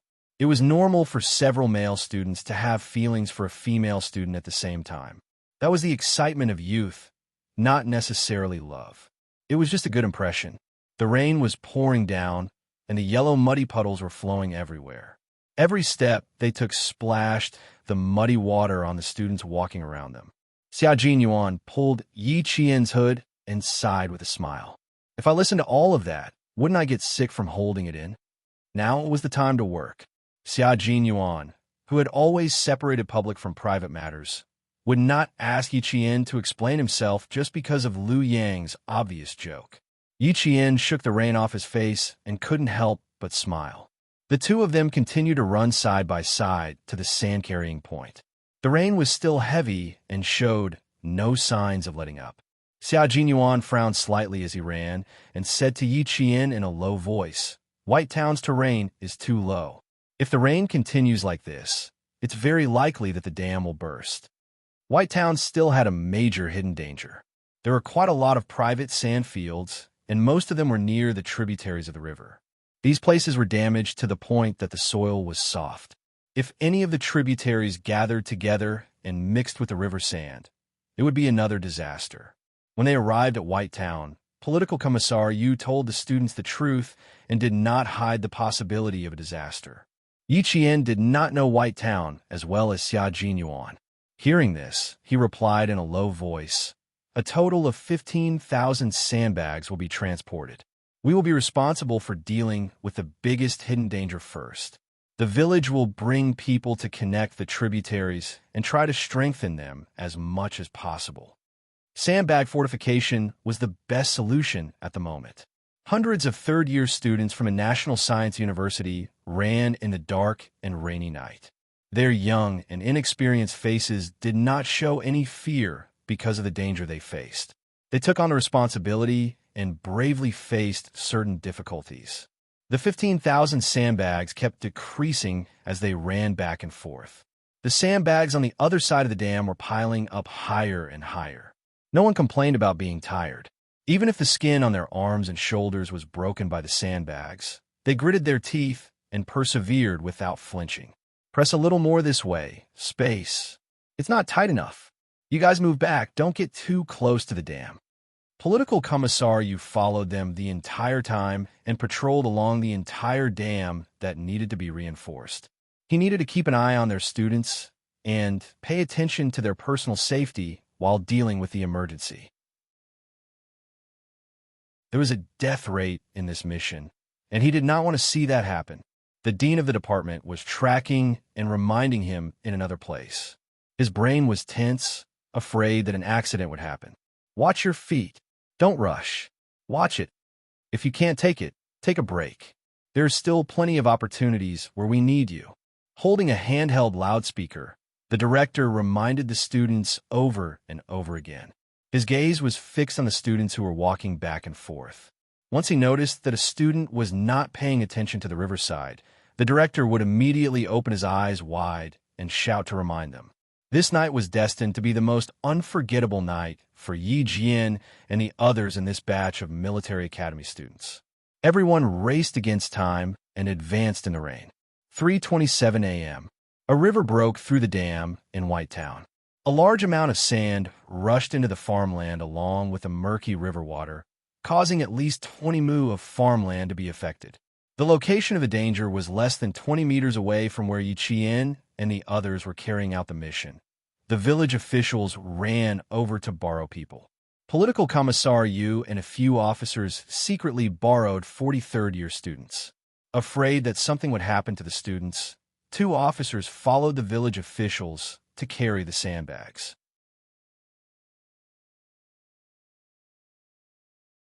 Chapter 44-42. Quick, quick, pick up the pace. 1, 2, 3, up. The rain was heavy, and the young figures were busy in the rain. Their hands and feet were soaked in the rain until their skin was white and wrinkled. They were like walking watering machines. At 5 o'clock in the morning, they finally finished carrying the 15,000 sandbags. All the students were so tired that they didn't even have the energy to take another step. Yi Qian leaned on Xia Jinyuan's shoulder. She was so tired that she didn't want to talk. The 2 of them had carried countless sandbags tonight. In the end, Yi Qian even avoided Xia Jinyuan, afraid that he would collapse from exhaustion. The students all sat on the ground and leaned on each other. Even though they were so tired, they still remembered that they had to at least form a formation and not huddle together. Political Commissar Yu and the other officers came down from the dam and saw the students sitting in the puddles. They were so tired that they didn't even pick a place to sit. They really wanted to give the students a place to rest from the rain. The surroundings were wide and open. Other than the houses, where else could they rest from the rain? Don't sleep, don't sleep. You'll catch a cold if you sleep. Don't sleep, do you hear me? Along the way, Political Commissar Yu and the officers kept waking up the students who were so tired that they were about to fall asleep. Lean against each other and rest. Don't fall asleep, do you hear me? The truck was parked by the road. The students were 2 to 3 kilometers away from the road and needed to walk over to board the truck. Their bodies were so sore that they couldn't even walk. Right now, they just wanted to rest for a while and catch their breath. Yi Qian and Xia Jinyuan were different. No matter how tired they were, they could still stand up. After resting for 5 minutes, Xia Jinyuan stood up first. He had to go back to the military academy first and pack his luggage before rushing to the airport. Come, I'll carry you to the truck to rest. He reached out and pulled Yi Qian up. Take a nap in the truck. Don't fall asleep. Yi Qian waved his hand and said, We have to gather and leave together. I'll send you. They were not allowed to leave the team alone when they were out on missions. This was a rule. Xia Jinyuan pursed his lips and looked around. Out of all the students, only he and Little Fox stood up. He didn't know how long it would take for the rest of the students to gather. Yi Qian knew what he was worried about and hurriedly comforted him. Don't worry about me. In the past, when I passed through the primeval forest of Yun province alone, it rained heavily for half a month. Don't worry, I can make it. Let's go. I'll send you there. If you stay any longer, you might miss your flight. It's important to visit your parents. He was referring to J5's elderly parents. She insisted on sending him home, but Xia Jinyuan did not want her to send him home at all. She was so tired, and yet she still wanted to send him home, unless they went back to the car to rest. He didn't want to see Yi Qian off, but he couldn't do anything about it. He had no choice but to take a step back and let her send him off a few hundred meters away. Both of them took a step back and left together before Political Commissar Yu and the other officers arrived. Xia Jinyuan came and went in a hurry, and the 2 of them did not have any time to themselves throughout their meeting. The 10-minute stroll that they took out of their busy schedule was their date time. They were simply too busy and didn't have much time to spend with each other. Xia Jinyuan left in a hurry. Even Su Wen and He Jing did not know that he had been there. First of all, it was late at night, and second of all, they were wearing the same raincoat and carrying the same life jacket. It was impossible to tell who was who in the dark. The director's car was already waiting in front of them. The two of them walked hand in hand for about 300 meters. Xia Jinyuan ordered Yi Qian to turn back. He was not allowed to stand there and watch, and he was to supervise him.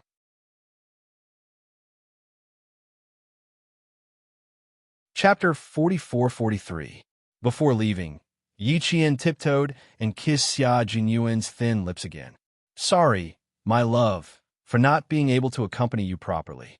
Yi Qian, who kissed him, apologized silently in his heart. Some things didn't need to be said. Both of them understood. Xia Jinyuan put one arm around Yi Qian's waist and kissed him back fiercely. Under the cover of the dark and rainy night, the two kissed passionately. "Silly girl, you don't have to apologize for not being able to accompany me. As your boyfriend, I should be the one apologizing. I can't always accompany you when you're tired. Good girl, go back quickly. We'll meet again in half a month." After the kiss, which was mixed with the smell of rain and mud, Xia Jinyuan said passionately, "I'll watch you go back. Don't stand there to send me off. That's my last rule." "Okay."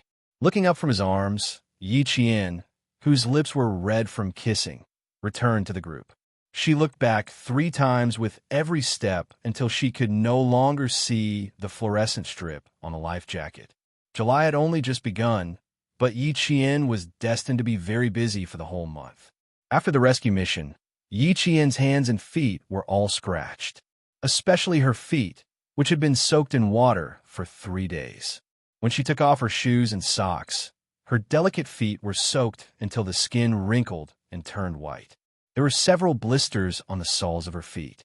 She used a needle to prick the water out. No matter how delicate her feet were, they were now soaked to a terrible state. Su Wen and He Jing were the same. Their hands and feet had blisters, but Su Wen was even worse. Yesterday, she couldn't help but secretly prick the blisters on the soles of her feet. As a result, when she took off her socks, the fabric stuck to the blisters on the soles of her feet. Unprepared, Su Wen screamed in pain. "I told you not to prick the blisters until the rescue mission was over.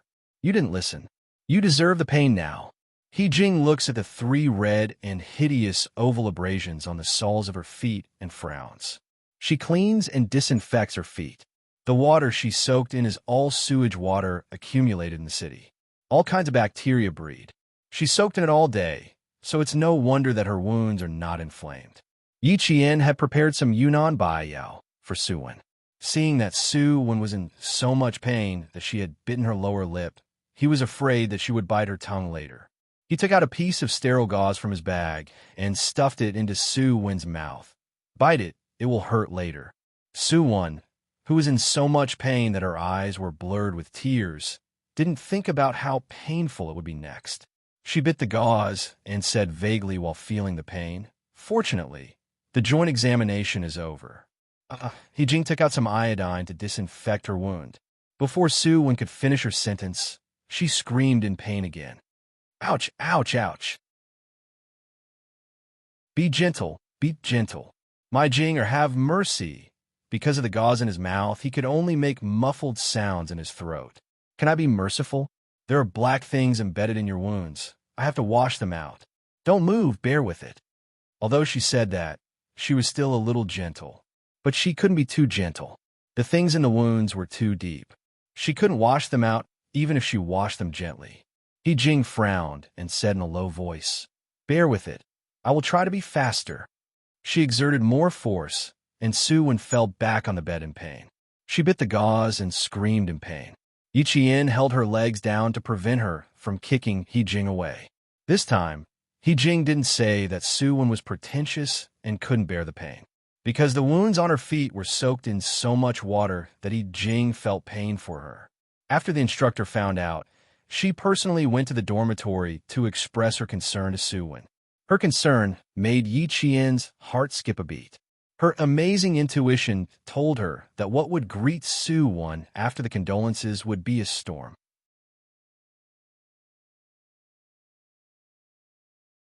Chapter 44-44. As expected, Su Wen ushered in the storm of her 3rd year. The instructor's anger could be described as a tornado. She roared and roared, and in the end, Su Wen looked like a quail. She was so pitiful. Standing upright and facing the instructor's tornado head-on, Yi Qian and He Jing couldn't escape. They were both roared at and criticized. Why were they being criticized at this time? The reason was simple. As comrades, they didn't know how to take care of their comrades. They deserved to be scolded and punished. The three of them stood in a row. Even the people in the dormitory next door were frightened. Suwen felt very guilty. Because of her, her comrades were also scolded. She thought that it would be over after a scolding, but who knew that after the scolding, the instructor pointed to the door and said to Yi Qian and He Jing, "Because of your indifference, Suwen was injured. Now go out and run 3 laps. Report to me after you're done." "Yes, yes." Yi Qian and He Jing answered in unison. Suwen's eyes reddened.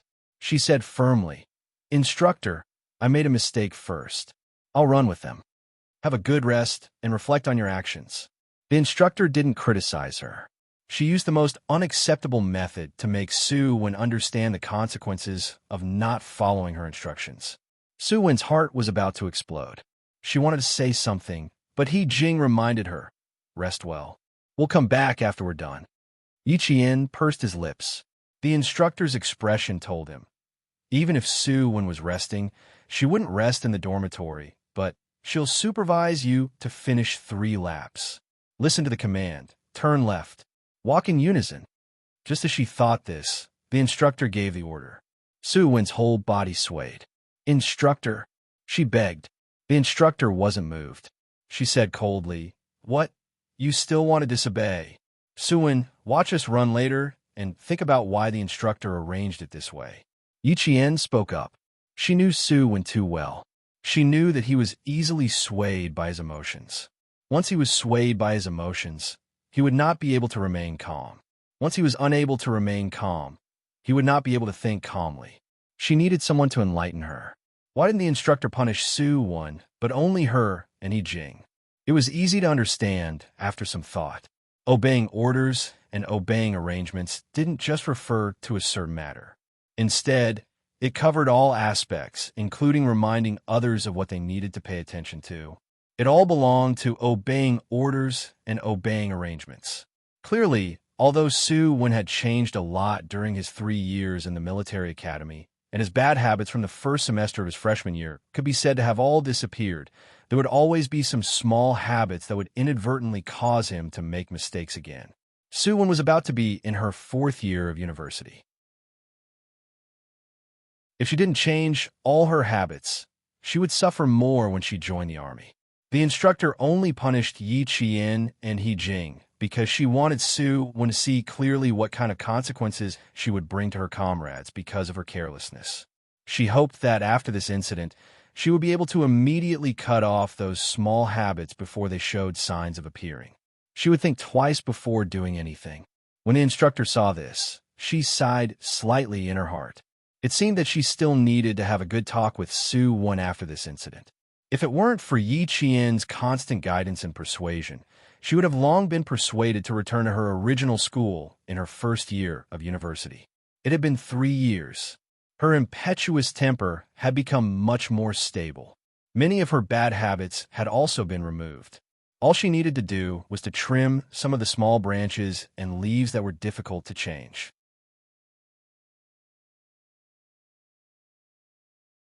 Chapter 44-45. Suwen was smart, but her intelligence was not always used in the right way. She also liked to act on impulse without considering the consequences. For the past 3 years, she had suffered a lot because of this. She also didn't know how many times she had been punished. She had changed a lot, but she still made mistakes. The instructors and teachers always had a headache. This time, they wanted to use this opportunity to teach her a lesson. They wanted to let her know that her bad habits not only affected herself, but also affected her comrades. Yi Qian immediately thought of the key point. Seeing that Suwen still didn't understand, he quickly reminded her.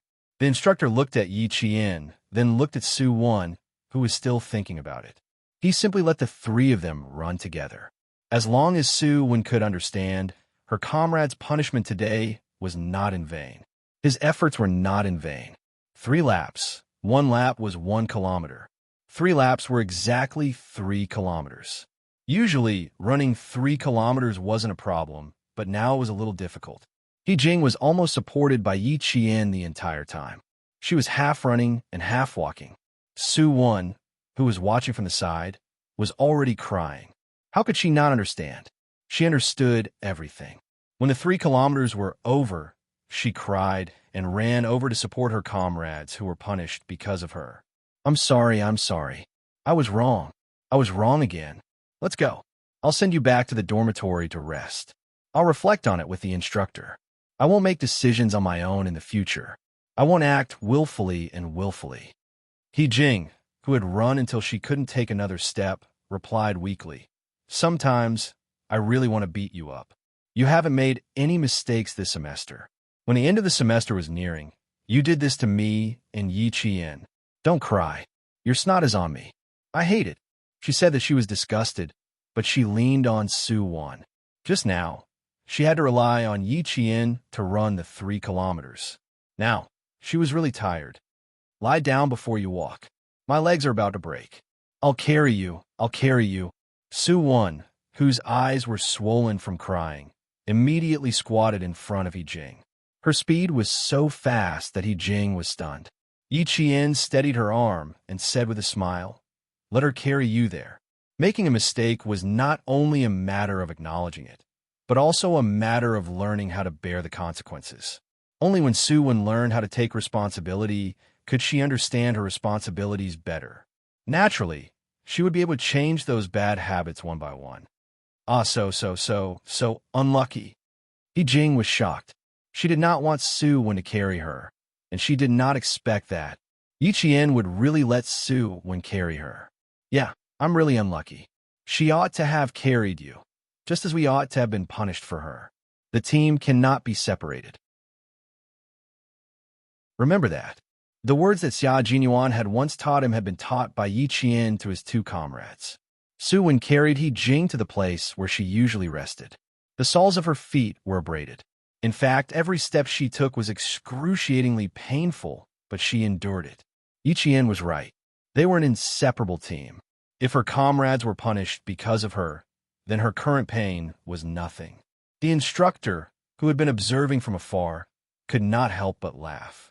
Yi Qian had always done well and was very good at dealing with the aftermath. The rest was up to Su Wen alone. Before the July holidays, Su Wen did a major self-reflection and read it out in class. At this point, the students in class realized that in just one day, Su Wen had become more mature. In the last 10 days before the summer holidays, even the teachers were amazed by Su Wen's astonishing growth. It was like another transformation.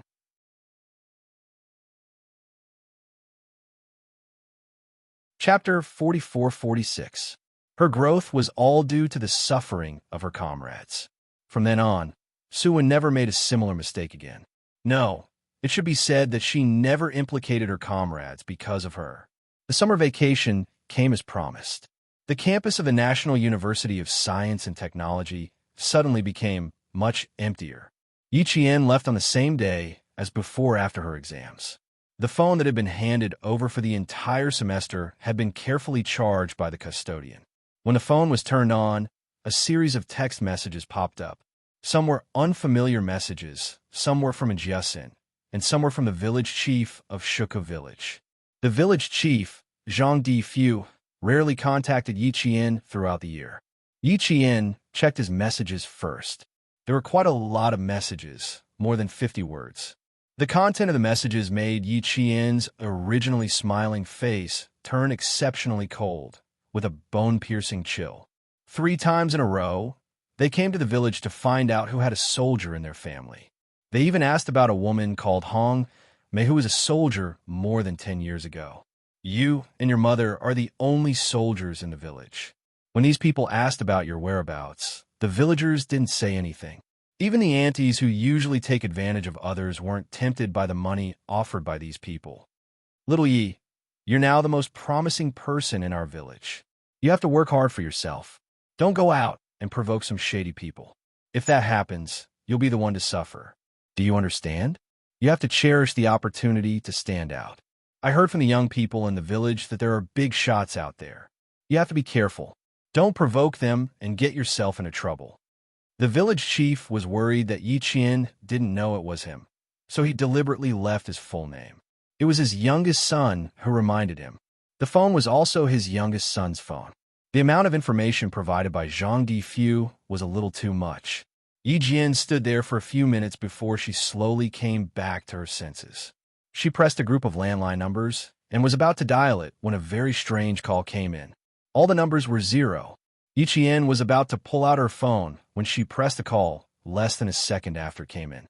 The familiar voice from 12 days ago came through the receiver. The coldness on her face disappeared like the tide the second she heard his voice. Captain Xia. Her voice was clear and crisp. Xia Jinyuan, who was listening, couldn't help but smile. Ready to go. I was on my phone. I'm going directly to the airport. Yi Qian didn't stay there any longer. She quickly walked to the school gate as she spoke. Many students chose to go home on the same day after the exam, so buses were arranged to send them to the train station. As for the airport, there were no arrangements. Yi Jian's strides were huge, and she walked past one student after another. It only took her 11 minutes to walk out of the campus. It took 3 minutes to walk out of the campus and hail a taxi. As the car door closed, Xia Jinyuan heard his girl say to someone, "Sir, please go to the airport." Xiang City. Yi Jian reminded Xia Jinyuan that she was already in the car. If it was inconvenient to talk outside, they could talk when she was alone. All right, contact me when you arrive. This is a satellite phone. You can call my number directly. The signal may fluctuate. Call a few more times. I'll hang up first. Xia Jinyuan didn't say much. He reminded her to be careful on the road and ended the call. Yi Qian planned to tell Xia Jinyuan when they met. Someone went to Shuku village to inquire about the situation. Commander-in-Chief Xia. Yi Qian thought for a while. She took out her phone again and sent a text message to Commander-in-Chief Xia's personal phone.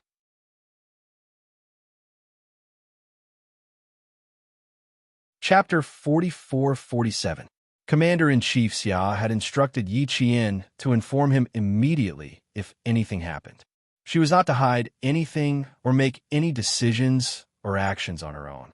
This was because Sun Xueqing's matter was not solely related to Yi Qian. There was also a huge network of connections involved. If Yi Qian was not careful, she might be caught in a trap of her own making. Yi Qian forwarded all of village Chief Zhang Difu's messages to Commander-in-Chief Xia's personal cell phone. While waiting for Commander-in-Chief Xia's reply, Yi Qian tried to call home, hoping that no one would pick up. She did not expect to hear the old man's voice on the other end of the line. Yi Qian jumped out of her seat and said in surprise, "Grandpa, when did you come home?" The old man had been away for more than half a year. Yi Qian tried to call him a few times, but no one picked up. Even Uncle Fu, who took care of the old man, was not at home. He also went to the Aerospace Institute to prepare the old man's 3 meals a day. The old man, who had only been back for less than half a month, heard Yi Jian's voice. The old man with a head of silver hair and a pair of reading glasses laughed out loud. "I've been home for a while. My good granddaughter has been calling home many times." Grandpa was anxious when he came back. He was afraid that my good granddaughter had something urgent to tell us. "Are you on vacation? When do you plan to come home? Give Grandpa a call before you go home. Grandpa will send a car to pick you up." The old man missed Yi Qian very much. He had lost and regained his blood. It had been less than a month since they had come home. Although the old man supported Yi Qian's work, it did not mean that he could bear not seeing Yi Qian for a long time. When one was old, the only thing one missed was their descendants. Yi Qian heard the old man ask her when she was coming home. For a moment, she felt so guilty that her lips trembled. She did not know what to say to the old man. Her pause did not need to be explained. To the old man, silence was an answer. Although the open-minded old man was disappointed, he expressed his absolute support for his granddaughter's work. Instead, he smiled and comforted Yi Qian. "Are you feeling guilty because you have to go out again and can't come back to accompany your grandfather? Ha ha, Grandpa's good grandson, you're still young. Young people roam the world and roam the world. This is what your great-grandfather and great-grandmother taught me. Grandpa went abroad to study at the age of 14, and he left home for 14 years before returning. Now is the best time to study and study. Learn more, see more, and use what you learn. If you succeed in your studies, Grandpa will be happy to wait at home. The old man had long been used to living alone. When he was young, he did not spend much time with Father Fu as he grew up. Later, when Father Fu grew up, he also did not have time to accompany the old man. Now that his granddaughter had been found, he also did not have time to accompany him. The 3 generations of the family were very used to living alone. Yi Qian regretted not calling home more often. If she had known that her grandfather was coming back, she would have gone back to the capital to accompany him for a few days before going to the border for training. Unfortunately, there was no medicine for regret. The itinerary had been set, and the mission could not be changed. Her comrades were waiting for her to go over. She had to go over. "I'm sorry, Grandpa. I can't go back to the capital to accompany you again. It's National Day. I'll definitely come back to accompany you during the 7 days of National Day." Yi Qian's voice was as soft as a mosquito's buzz. She felt so guilty that she lowered her head. "It's July now. It's not long before National Day. Grandpa will wait at home for you to come back. What you need to do is far more meaningful than going back home to accompany Grandpa. Grandpa understands that only when you have a country can you have a home." The old man, who had devoted his entire life to the development of his country's aerospace industry, could understand very well. This was because the old man himself was like this. Even Father Fu, whom he had groomed, was like this. He gave up his family for everyone.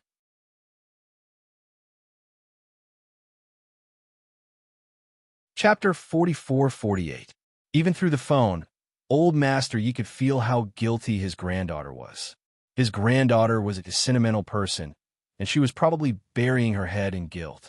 He had to persuade her not to let this affect her mood. "Everything is fine at home, and so is your father. Last month, I was discussing a few issues with your father at a certain base. He was in good spirits and didn't have time to care about us. Don't think about him. See if you can see him by the end of the year. When you're outside, you just have to take care of yourself. Don't worry about anything else, and don't let it affect your progress. Take every step steadily. No matter how big the storm is, it won't affect your progress. Do you understand? Do your job well. Grandpa will always support you." Old Master Yi didn't just chat with Yi Qian. He also taught Yi Qian how to face the ups and downs of life. He wanted Yi Qian to be happy, and he liked Yi Qian to be strong. People cried when they entered the world. If they didn't want to cry for the rest of their lives, they had to learn to be strong. Only then could they smile proudly in life. The two of them chatted from the moment they got into the car until they got out. They chatted until the phone was hot. Even the taxi driver couldn't help but sigh as he collected the money.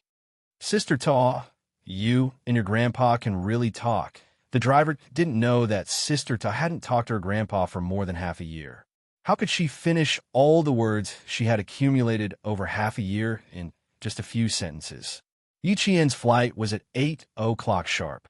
It took about 5.5 hours to get to Jiangdi. It was 1 o'clock in the morning when it arrived at Jiangdi. It was only a few minutes past 6 o'clock. Yi Qian still couldn't bear to hang up the phone. Uncle Fu reminded Old Master Yi that dinner was ready. Yi Qian reluctantly chatted with Old Master Yi for a while and reminded him to take care of his health. At the same time, she didn't forget to chat with Uncle Fu and thank him for taking care of Old Master Yi. "Don't worry. Leave it to Uncle Fu. I'll definitely take good care of Old Master Yi." Uncle Fu patted his chest and promised. Old Master Yi, who was getting up, couldn't stop laughing. How could he not be happy that his granddaughter was concerned about his health? It took 56 minutes to end the call. After the call with the old man, the news from village Chief Zhang Difu did not affect Yi Qian's mood. When Yi Qian looked at his phone again, he realized that Commander-in-Chief Xia had already replied to his message. She forwarded the message, and Commander-in-Chief Xia replied to Yi Qian 5 minutes later. "The military is already aware that the Li family's old master is seriously ill and hospitalized to recuperate. All matters in the outside world have been suspended, and all personnel involved in the investigation of martyr son Xueqing have also stopped." Father, and I will take care of everything. Train with ease and return early. It meant that the old master of the Lee family was seriously ill and could not manage things. When the investigators saw that he had fallen ill, they did not dare to investigate further and stopped until the old master of the Lee family was discharged from the hospital. After receiving the message, Yi Qian felt even more relieved. The reason why the Lee family was still standing was because of Old Man Lee. Once Old Man Lee fell, the Lee family would be in a state of disunity. The two sons of the first wife were not on good terms with the second wife and the second sister. Although old Madame Xiao Li had many tricks up her sleeves, they were only limited to the Li family mansion. After Old Man Li fell, Yi Qian knew that the Li family was at the end of its rope. Then, Yi Qian called village chief Zhang Difu. Although she had not contacted the village for a long time, the conversation was harmonious. An elegant and dignified lady walked past her with a tall and beautiful young woman. Because Yi Qian was wearing a military uniform, the lady inadvertently glanced at her. When they brushed past each other, the lady softly said,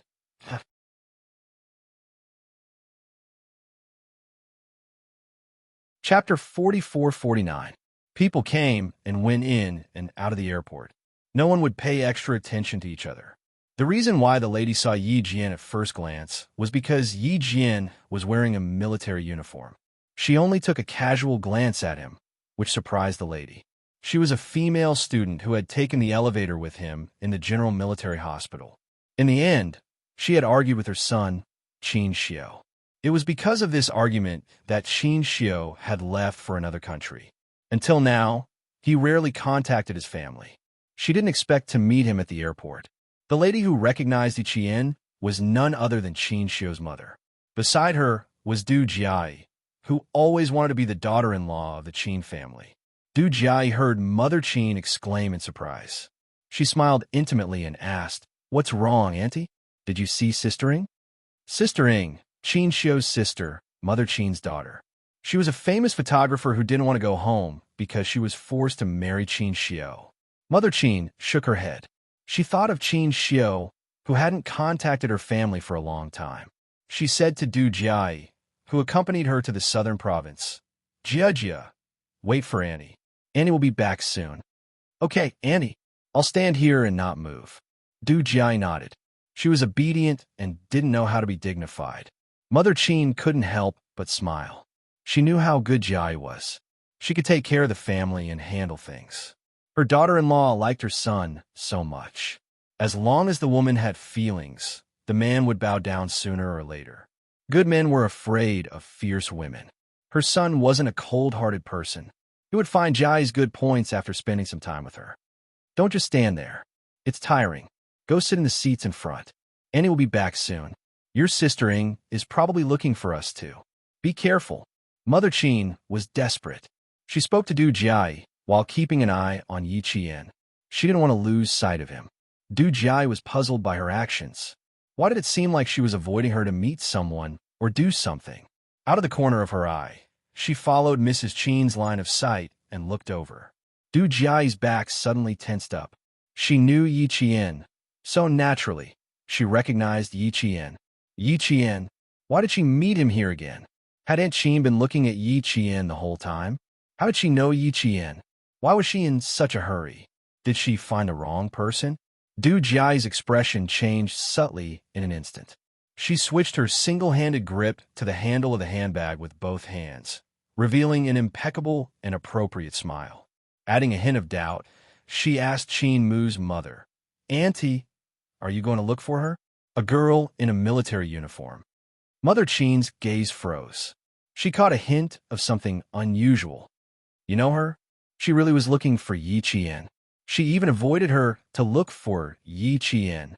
How did Aunt Qin know Yi Qian? Her smile stiffened. Fortunately, she was standing still. Otherwise, she wouldn't have been able to maintain her dignified demeanor. "Yes, we've met a few times, but we're not close." "Does Annie know her too?" she asked again. Her grip on her handbag tightened. Her knuckles turned white. This time, it was Mother Qin's turn to be surprised. "Even you know her? Which family's daughter is she from?" "She's not from the capital.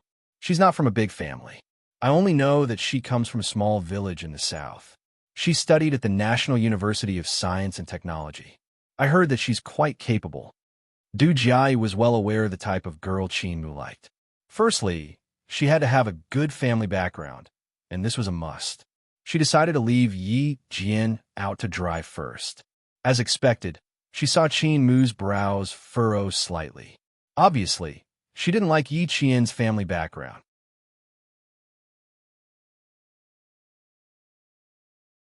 Chapter 4450. She came from a remote, mountainous area. How did Xiao know her? And also, Mother Qin's expression turned ugly. That day, he denied that he had anything to do with her. But how could she not understand her son? He looked easy to get along with, but was actually cold to the bone. When had she ever seen him chase after a girl? It was obvious that he had some intentions, which was why he lowered himself like this. In the end, he actually came from such a background. Mother Qin, who was also holding a dark blue luxury bag, pulled the handle to her elbow and said indifferently, "So that's how it is. No wonder it's not common to see her. I've only seen her once, but Qin Xiao knows her, so their relationship should be pretty good. Since you know her, then come with me. I want to ask if Qin Xiao has been in contact with her recently." Unruly people came from barren hills and turbulent waters. Now that she thought about what she had done to Qin Xiao in the hospital that day, she was really rude. Du Jiai originally thought that only Mother Qin knew Yi Qian, but unexpectedly heard that Qin Xiao and Yi Qian had a pretty good relationship. At that moment, Du Jiai felt as if her brain had been detonated by a bomb, buzzing inside. Her heart instantly fell into a deep valley, and a burst of coldness rose from the soles of her feet. She finally squeezed out a smile with all her strength and replied to Mother Qin, "Okay, I'll go with you." Yi Qian, this scheming woman, actually knew Qin Xiao. The two of them had a pretty good relationship. Why? Why didn't she know about it? Why had she never heard Qin Xiao mention it? Why hadn't she heard anything about it? What kind of tricks did she use to get close to Qin Xiao and have a pretty good relationship with him?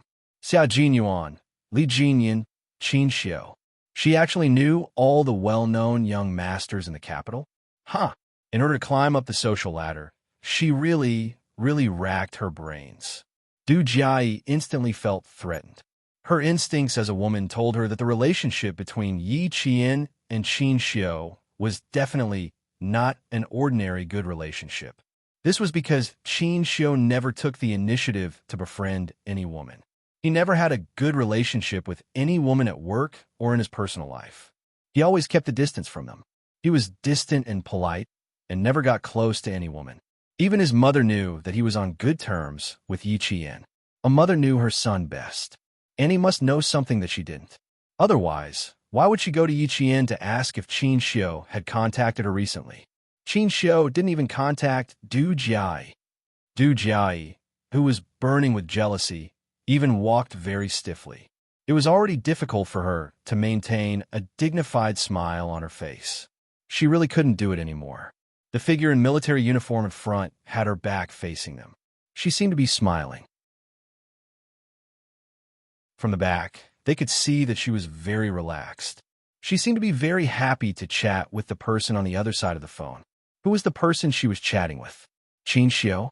Du Jiai, who couldn't help but overthink, got closer and closer to Yi Qian. The gaze that fell on Yi Qian's back became colder and colder. Mother Qin was only paying attention to Yi Qian. She didn't notice how gloomy her future daughter-in-law's expression was. Yi Qian turned around. She had no choice but to turn around. The gaze that fell on her was so hostile that it felt like a knife was stabbing her. If she didn't turn around now, she was really worried that she would be stabbed by a real knife. She turned around and saw the two people walking towards her. She frowned slightly.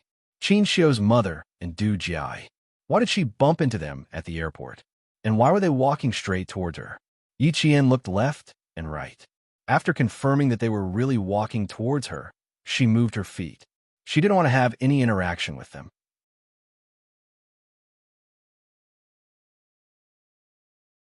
Chapter 4451. Yi Jian was no stranger to Mother Qin. Anyone would have a deep impression of being sized up by a stranger whom they had not even spoken to for the first time, as if they were looking at some sort of product. That night, when Uncle Chun got into trouble, Mother Chin suddenly appeared. Yi Qian, who had never forgotten that night, would never forget Mother Chin. If Mother Chin hadn't appeared, Yi Qian definitely wouldn't have remembered the look in Mother Chin's eyes. Now that she appeared, and there was even more disdain in her eyes, Yi Qian felt that if he continued to stand there and wait for them to come over, he would definitely be a fool. He turned to leave, leaving his back to the two people who were walking over. When Mother Chin saw this, her expression changed. The disdain she tried to hide flashed across her eyes. It wasn't that she looked down on people from the mountain village, but no matter how good their lives were, they still lacked manners. She thought that this military academy student would be different, but the result was still the same. He clearly saw her coming, but he still turned to leave. He really didn't have any manners. Even though Du Jiai kept staring at Yi Qian, her eyes never left Mother Chin's face. She had always been good at reading people's expressions and knew how to make the elders happy. When she saw the disdain flash across Mother Chin's face, Du Jiai knew that she was relieved. Now, the head of the Chin family was no longer old Madame Chin, but Aunt Chin. As long as Aunt Chin didn't like Yi Qian, then even if Qin Xiu really liked Yi Qian, it was destined to be impossible. However, Yi Qian was a little strange. Every time she saw Yi Qian, she didn't know why, but she always felt that Yi Qian was a threat and would obstruct her. Her intuition was right. Didn't Yi Qian become a threat to her now? Qin Xiu liked Yi Qian? Good, very good. As much as Qin Xiu liked Yi Qian, she would make Mother Chin hate Yi Qian as much. She wanted to see what other tricks Yi Qian had up his sleeves. The way Yi Qian turned around coldly was exactly what Du Jiai wanted, especially when she knew that Mother Du Jiai was disgusted by Yi Qian. Du Jiai's expression and actions were no longer stiff. In the blink of an eye, she regained her composure. She raised her voice, neither too high nor too low. There was a hint of surprise in her pleasant voice. Anyone who heard her could tell that this girl was very happy to have unexpectedly met an acquaintance. Yi Qian, Yi Qian, Yi Qian. Wait, calling out Yi Qian 3 times in a row showed how anxious and surprised the girl was. At least, that was what a few passing passengers thought. Du Jiai was beautiful to begin with. Her eyebrows were dark, and her eyes were like crescent moons. She wore a plain silk dress paired with a pair of stilettos. Her every move was elegant and pleasing to the eye. Occasionally, people would inadvertently steal a few glances at her. Such a beautiful and elegant girl was like a beautiful scenery. Her anxious and surprised voice didn't succeed in stopping Yi Qian from moving forward. The airport's broadcast system rang out with the sweet voice of an announcer, reminding passengers to board the plane. Yi Qian, who needed to check in, was stopped by a middle-aged woman who kindly reminded him, "Miss, your friend is looking for you, Yi Qian." The kind woman's enthusiasm made Yi Qian feel helpless. Yi Qian, Yi Qian. Du Jiai's voice came from behind again. Yi Qian, who was stopped by the middle-aged woman, was reminded again by the enthusiastic middle-aged woman. "It's really your friend calling for you. Turn around and take a look." She really didn't want to turn around. She smiled and said, "I know. Thank you, big sister." "You're welcome. No wonder you two became friends. The two of you are so good-looking." The middle-aged woman didn't see Yi Qian's helplessness. Instead, she thought she had done a good thing.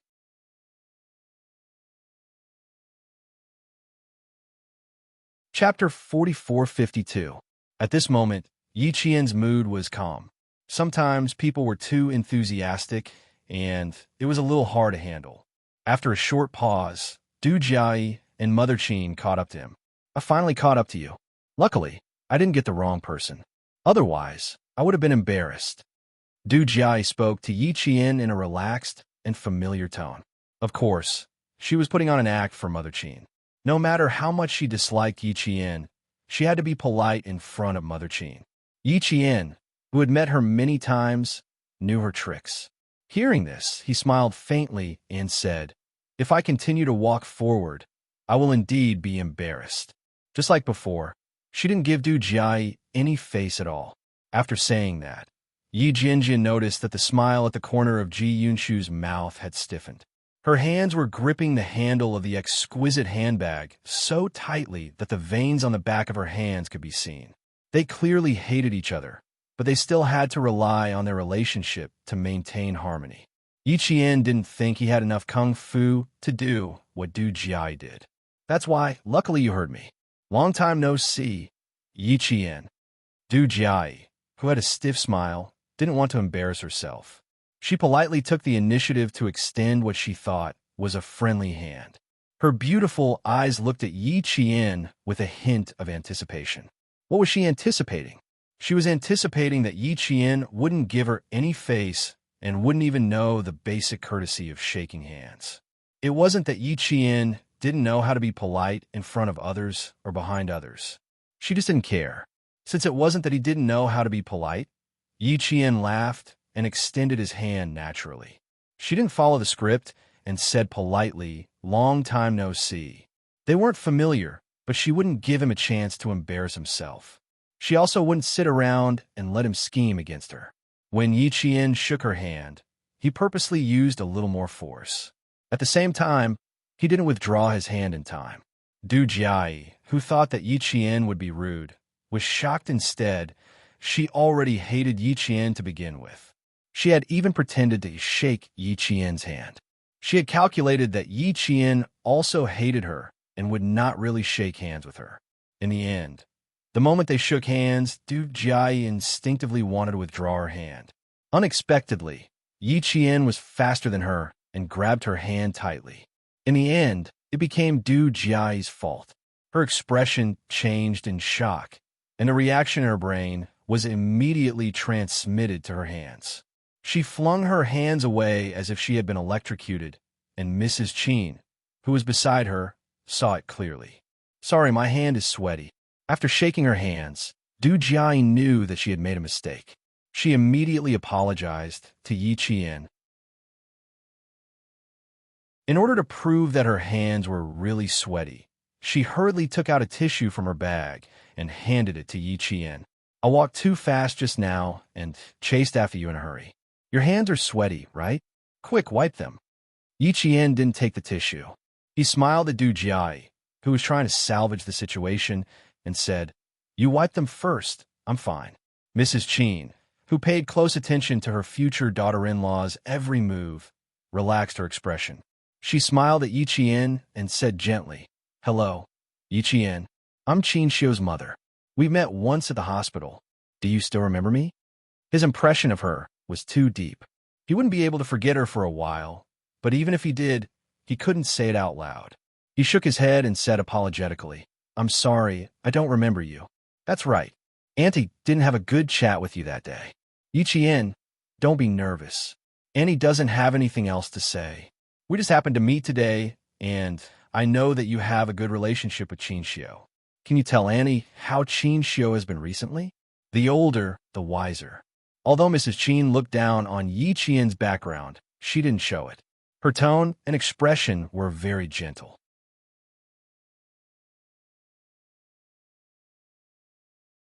Chapter 4453.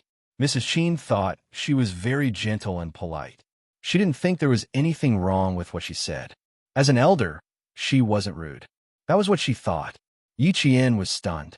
After a while, she said politely, "Mrs. Qin, I'm sorry. First, I need to clarify something.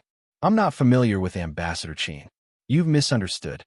Since I'm not familiar with Ambassador Qin, then I can't tell you if Ambassador Qin is doing well. I'm sorry, but I need to check in. Goodbye." Yi Qian left as soon as she said that. She bowed and left with her camouflage travel bag. At the entrance of the airport hall, a woman in a gray and white striped casual suit with healthy, wheat-colored skin and extremely handsome facial features pointed the camera in her hand at a figure in army green among the crowd. She quickly pressed the shutter. Click. Yi Qian, who turned to leave, didn't know that his back was being captured by a photographer's camera. Her swift and decisive style of leaving as soon as she said that stunned Mrs. Qin. By the time she reacted, Yi Qian had already walked a few steps away. Mrs. Qin was a little anxious and quickly chased after her. Yi Qian, wait a moment. Annie wants to ask you something. Obviously, Mrs. Qin didn't believe Yi Qian's words. She thought Yi Qian was just brushing her off. Du Jia didn't believe it either. If what Yi Qian said was true, and she wasn't familiar with Qin Xiu, why would Mrs. Qin keep asking her questions? That's right. Yi Qian said, not familiar, not don't know. The difference between the two was like 1,000 miles. The former was like knowing. Since they knew each other, based on Qin Xiu's personality, he and Yi Qian must have had different interactions. What kind of interactions would make Mrs. Qin think that Qin Xiu and Yi Qian were close? Du Jia, who was just as meticulous, came up with an idea in a split second. The scary thing was that this idea was correct. Yi Qian and Qin Xiu did know each other and had different interactions. What exactly was it that was different from ordinary interactions? Du Jia felt that she needed to know as soon as possible so that she could find the right remedy and not let Yi Qian take advantage of the situation. Now, she was absolutely certain that Yi Qian, who came from a small mountain village, had the goal of becoming a phoenix and seducing the noble sons of the capital. Li Jinyan, Xia Jinyuan, Qin Xiu, they were all the sons of wealthy families. Even if she didn't like Li Jinyan, she had to admit that many of the daughters of wealthy families in the capital who were waiting to be married off had taken Li Jinyan as their son-in-law. No matter how bad Li Jinyan's relationship with the Li family was, he still had a golden signboard surname. Mrs. Qin chased after her. Du Jia secretly gritted her teeth. There were dark clouds in her eyes, and her dignified smile stiffened as she chased after her mother. She said with concern, "Aunt, slow down. The airport is slippery," just as she was about to remind Mrs. Qin, who was also wearing high heels, to be careful of the slippery airport floor. Before she could say the word slippery, she saw Mrs. Qin's foot slip. Her body swayed, and she fell hard on the smooth and hard tile floor with an ouch. She was so frightened that she let out an ouch. The passers-by were also frightened and took a few steps back. Mrs. Qin, who had always paid attention to her image, fell in front of so many people. She screamed in fright and fell to the ground in pain and embarrassment. She was so embarrassed that she didn't know where to put her head. But she was able to steady herself. Even if she fell, she wouldn't make herself more embarrassed. No matter how painful the fall was, she adjusted her posture and tried her best not to be embarrassed.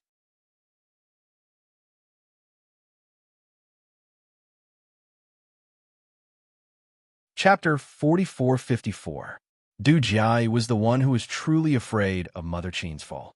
Du Jia, whose face had turned pale, didn't care that she was also wearing stilettos. She hurriedly ran over to help Mother Qin up. "Auntie, are you okay? Are you okay?" Realizing that she couldn't stand up on her own, Mother Qin tried to stand up with Du Jia's help. Someone walked over from the right, carrying a faint scent of perfume, and supported Mother Qin firmly. Yi Qian, who was about to help Mother Qin up, glanced at the face of the woman who was supporting Mother Qin. He saw a familiar face that resembled Qin Xiu's. The woman resembled Qin Xiu a lot. She had short hair, and she wore a small, razor-sharp earring in her left ear. She also had a heroic air about her. She was wearing a casual suit with gray and white stripes. Even though she was squatting down, it was obvious that she was a slender woman. There was a camera with a professional lens beside her feet. Everyone knew that it must be expensive. Now that she had casually placed such an expensive camera on the ground, Ying Qi frowned and placed all her attention on Mother Qin. Since Mother Qin resembled Qin Xiu, there was no need for her to help her up. Seeing that there was nothing else for her to do, Yi Qian quickly disappeared into the crowd with his luggage. Mother Qin, who was trying her best to maintain her image, was instantly delighted. She turned her head to look at the woman who was walking over with a faint fragrance. The first thing she saw was her healthy, wheat-colored skin. Before the joy on Mother Qin's face could fully emerge, her expression turned cold again. "Mom, how many times have I reminded you to wear less high heels when you're older? You even chased after someone. Do you think you're very young? Did you hurt yourself? Does it hurt badly anywhere?" The woman was only concerned about whether her mother was hurt, so she didn't pay attention to the change in Mother Chin's expression. Du Jia recognized the woman who was supporting Mother Chin. She was Qin Xiu's elder sister, the famous videographer Qin Ning. She was a woman who lived like a man and did not look like a noble lady at all. How could a woman who ran around with a bunch of camera equipment every day have the image of a noble lady? Running around all day, how could she have the time to pay attention to her image? Sister Ing, you're here, Du Jia said happily, and then said nervously, Sister Ing, let's help Annie to sit aside. Annie seems to be in a lot of pain. We'd better send her to the hospital to check her insurance. Qin brushed away the strands of hair that had fallen over her forehead and looked up at the young daughter who had spoken. Her skin was fair, she was beautiful, and she spoke naturally. She did not have such a sister among all her relatives, so she must be, Mom, you're really amazing. You brought the daughter-in-law you've chosen to attend Grandpa's birthday. Aren't you afraid that little brother will be so angry that he'll cut off all ties with you? Qin Ying's words made Mother Chin so angry that her hands trembled. It was said that daughters were less worrisome than sons, but when it came to her, it was hard to explain. If you continue, I'll cut off all ties with you. Mother Chin glared at her daughter. Only her daughter would dare to speak to her like that. She would be so angry that she would have to go to the hospital. Qin Ying wasn't afraid and replied, Then I'll thank you in advance. You. Mother Chin, who had been angered again, turned pale. She took a deep breath and turned to Du Jia with a bitter smile. Auntie is old and useless. It's not a big problem. I'll be fine after some rest. Help Auntie over.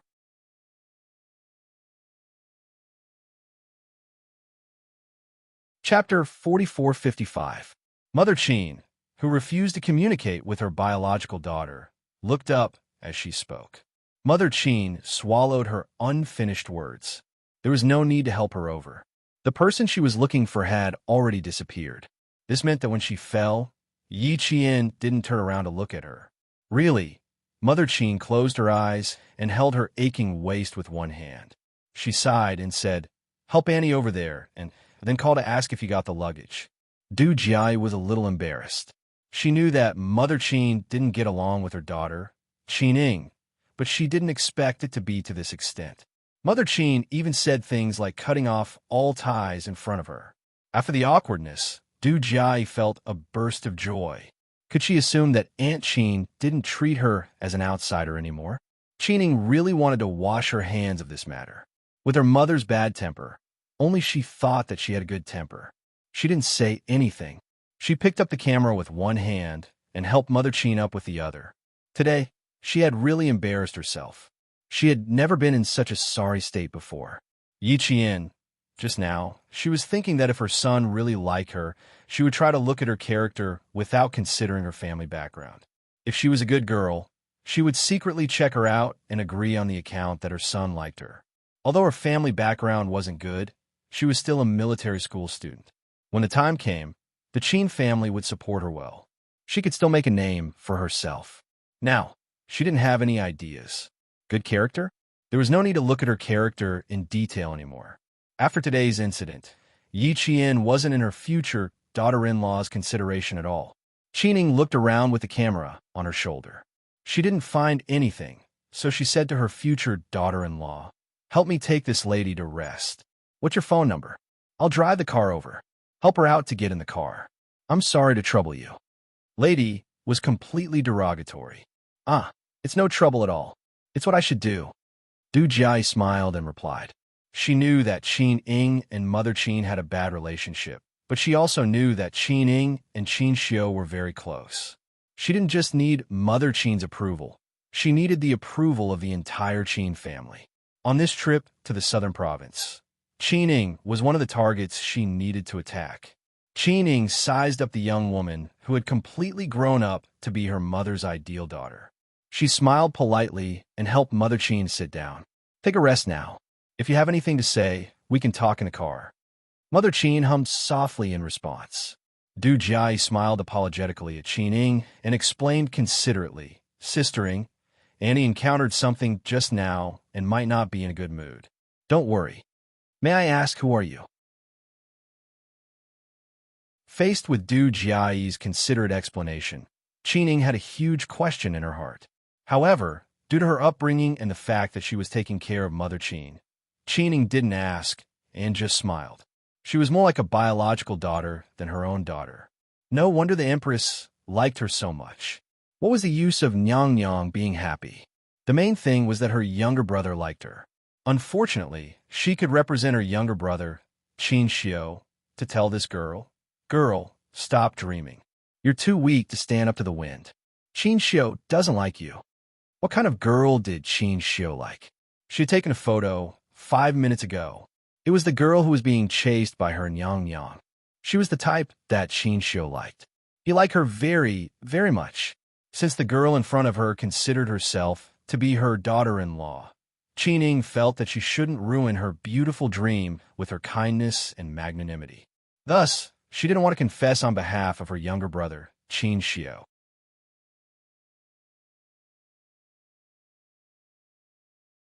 Chapter 4456. Qining turned around and left with the camera on her back. Even her back view as she walked was quite handsome. She was both capable and feminine, and her attire was equally eye-catching. She was 172 meters tall, had a good figure, good looks, and carried a camera that was thicker than a man's arm. She was indeed a unique sight. Mrs. Qin, who was angered by her biological daughter, was in an even worse mood. When she thought about how Yi Qian didn't come back to help her when she fell, Mrs. Qin felt even more stifled. This made Du Jiai, who was accompanying her, even more cautious. She wasn't sunning. She wouldn't act cautiously for fear of offending others. Even though she knew that Mrs. Qin was in a bad mood, she wouldn't deliberately curry favor with her. Her surname was Du. Her father was the chief of staff, and her biological mother was from the Li family in the capital. Her status wasn't bad, and she didn't have to be careful to curry favor with anyone, even Mrs. Qin. Mrs. Qin liked her if she behaved appropriately, handled things generously, and remained calm when faced with problems. This was what Mrs. Li had taught Du Jiai. She had to admit that it was very useful. So far, Mrs. Qin liked Du Jiai's generosity the most. Jia, tell Annie about Yi Qian's situation. To be honest, Annie suspects that Qin Xiu likes Yi Qian, but Yi Qian obviously doesn't want to talk about Qin Xiu. She also doesn't want to talk to me. Can you analyze if she likes Qin Xiu? After saying that, Mrs. Qin looked sharply at Du Jiai with a scrutinizing smile. Here came the test. Du Jiai, who had impeccable etiquette, felt a chill in her heart. Soon, she lowered her head and thought for a while. When she raised her head again, she was completely focused on the matter. She wasn't affected by Mrs. Qin's words about suspecting that Qin Xiu likes Yi Qian. Your question is a little difficult for me. I know Brother Qin's character very well. He's cautious and restrained. As for Yi Qian, I've told Annie before that I'm not familiar with her. The reason I know her is because she knows family Xia's sick son, Xia Jinyuan, and my cousin, Li Jinyan. I'm a little surprised that she knows Xia Jinyuan and my cousin, Li Jinyan. Logically speaking, it's impossible for her to know them. Their families are different, their social networks are different, and even their social circles are different. How could they know each other? I'm not afraid of you saying that I'm being paranoid, but I don't have a good impression of Yi Qian. I always feel that she's too beautiful and cold, but every time I find that she's the complete opposite of Xia Jinyuan and my cousin. She's gentle, educated, and polite. It's easy for people to develop a good impression of her. You asked me if she has a good impression of Big Brother Qin. It's hard to say. Mother Qin was very satisfied with her daughter-in-law's reaction.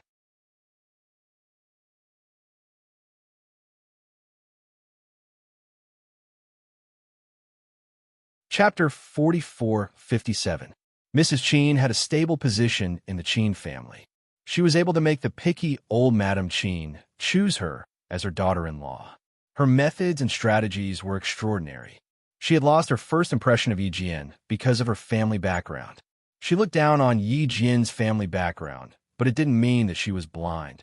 She didn't like Yi Qian's character either. She had always acknowledged that unruly people came from barren lands.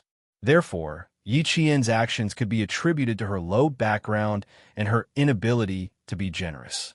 Although Jiajia's words were belittling, It made her view of Yi Qian slightly change. If Du Jiai knew that her blacklisting of Yi Qian had changed Mother Qin's impression of Yi Qian, she would have vomited blood on the spot. Why did Mother Qin's view of Yi Qian change because of her words? It was mainly because of the three people Du Jiai had mentioned. Family Xia's sixth son, Master Xia's grandson, and Commander-in-Chief Xia's only son. What kind of girl hadn't he seen before? As long as he hooked his finger, he wouldn't lack any girl. The eldest grandson of the Li family, the grandson of the ruthless old man Li, had joined the army and hadn't returned home for a long time. He had never relied on his family's influence. A man like this must have a firm heart. He wouldn't be muddle-headed and lose his basic judgment because of an overly beautiful girl. Qin Xiu was her son. She knew his character very well. He didn't even like a talented, beautiful, and capable girl like Jiai. So why did he chase after Yi Qian? Three men showed kindness to Yi Qian at the same time and were willing to be friends with her. What did this mean? It meant that the girl wasn't bad and had the ability to attract three outstanding men. As for her charm, with her many years of experience, she couldn't see any charm in Yi Qian. From her mother-in-law's point of view, this kind of girl wasn't popular with her mother-in-law. Mothers-in-law didn't like it, but young people did. Mother Qin smiled and patted the back of Du Jiai's hand. All right, let's not talk about her. Let's talk about your big sister Qining. Annie really can't do anything to her. With the topic changed, Du Jiai couldn't tell if her words had the effect of smearing Mother Qin's reputation. She couldn't tell what Mother Qin was thinking at all. It seemed that she needed to consult her mother, who was far away in the capital later. No longer surrounding Yi Qian, Du Jiai chatted with Mother Qin about Qining. Mother Qin was the same as Madame Li. She allowed herself to criticize her daughter, but she would never allow others to criticize her daughter. Du Jiai understood.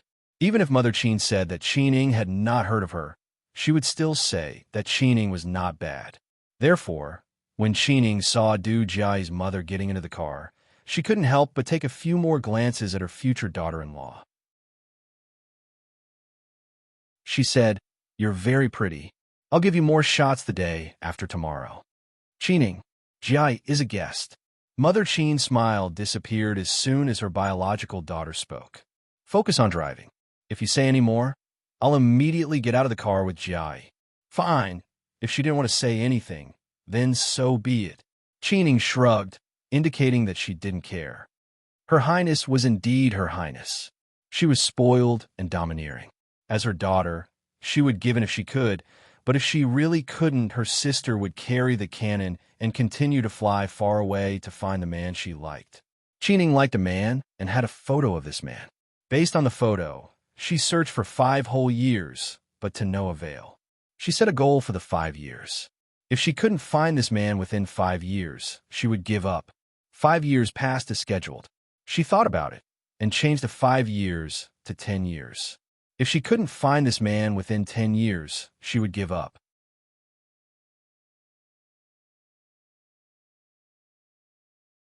Chapter 4458. As the chauffeur, Qining didn't join in the conversation between Mrs. Qin and Du Jiai. Since Mrs. Qin didn't want her to speak, she didn't have to. Since they didn't have anything in common, they might as well let each other off and be at ease. The mother and daughter could be considered one of a kind. Although Qining didn't speak, it didn't mean that she didn't pay attention to their conversation. After listening carefully and thinking about it, she figured out why Mrs. Qin liked Miss Du. Miss Du was very good at talking. She didn't just coax Mrs. Qin and be submissive. She had her own unique opinions. Sometimes, when Mrs. Qin was biased, she would smile and express her opinion. Mrs. Qin didn't get angry, but liked it even more. Her voice was neither high nor low, neither servile nor overbearing. Her words and actions were natural and dignified. It had to be said that Du Jiai was the most talkative girl she had ever met. She was also the girl who was the best at reading people's hearts. She was good with words, and she was adept at maneuvering. Her actions were dignified and elegant, and her skin was fair and beautiful. Qining glanced at her tan skin, and the corners of her lips curled into a faint smile. The southern province has beautiful mountains and rivers. I know a few girls from the southern province, and they're all very beautiful and outstanding. If you don't mind us young people being noisy, I'll ask them to come over and accompany you another day. But I have to talk to you first. They're all like me. If they offend you, you have to be magnanimous and forgive us. You can criticize us and correct us, but you can't be angry at us. When it came to coquettishness, Du Jiai hugged Mrs. Chen's arm intimately and sincerely. She was more like a biological daughter than Chen Ying, her biological daughter. As they talked about Nan Province and Chen Muji's younger days, Du Jiai calmly flattered Chen Muji's mother, who was born in Nan Province. She then calmly mentioned that she knew a few other girls from Nan Province, all of whom were just like her, implying that they were not bad. If Mrs. Chen was interested, she could introduce them to her generously. She wasn't afraid that Mrs. Chen would choose a few candidates for her daughter-in-law. Du Jiai's words didn't just mean what they said. Instead, they summed up Du Jiai's way of dealing with things and left Mrs. Chen very satisfied. It's good that you're broad-minded, but sometimes you have to think for yourself. When we reach the southern province, you don't have to keep me company. It's also good to get together with your good friends. Some friends can be good for a lifetime, while others can be just casual friends. It's all about socializing, so you need to be gentle. Mother Chen even started teaching Du Jiai. It couldn't be helped since Chen didn't like to listen to her. But even if Chen didn't like to listen, they were in the same car now.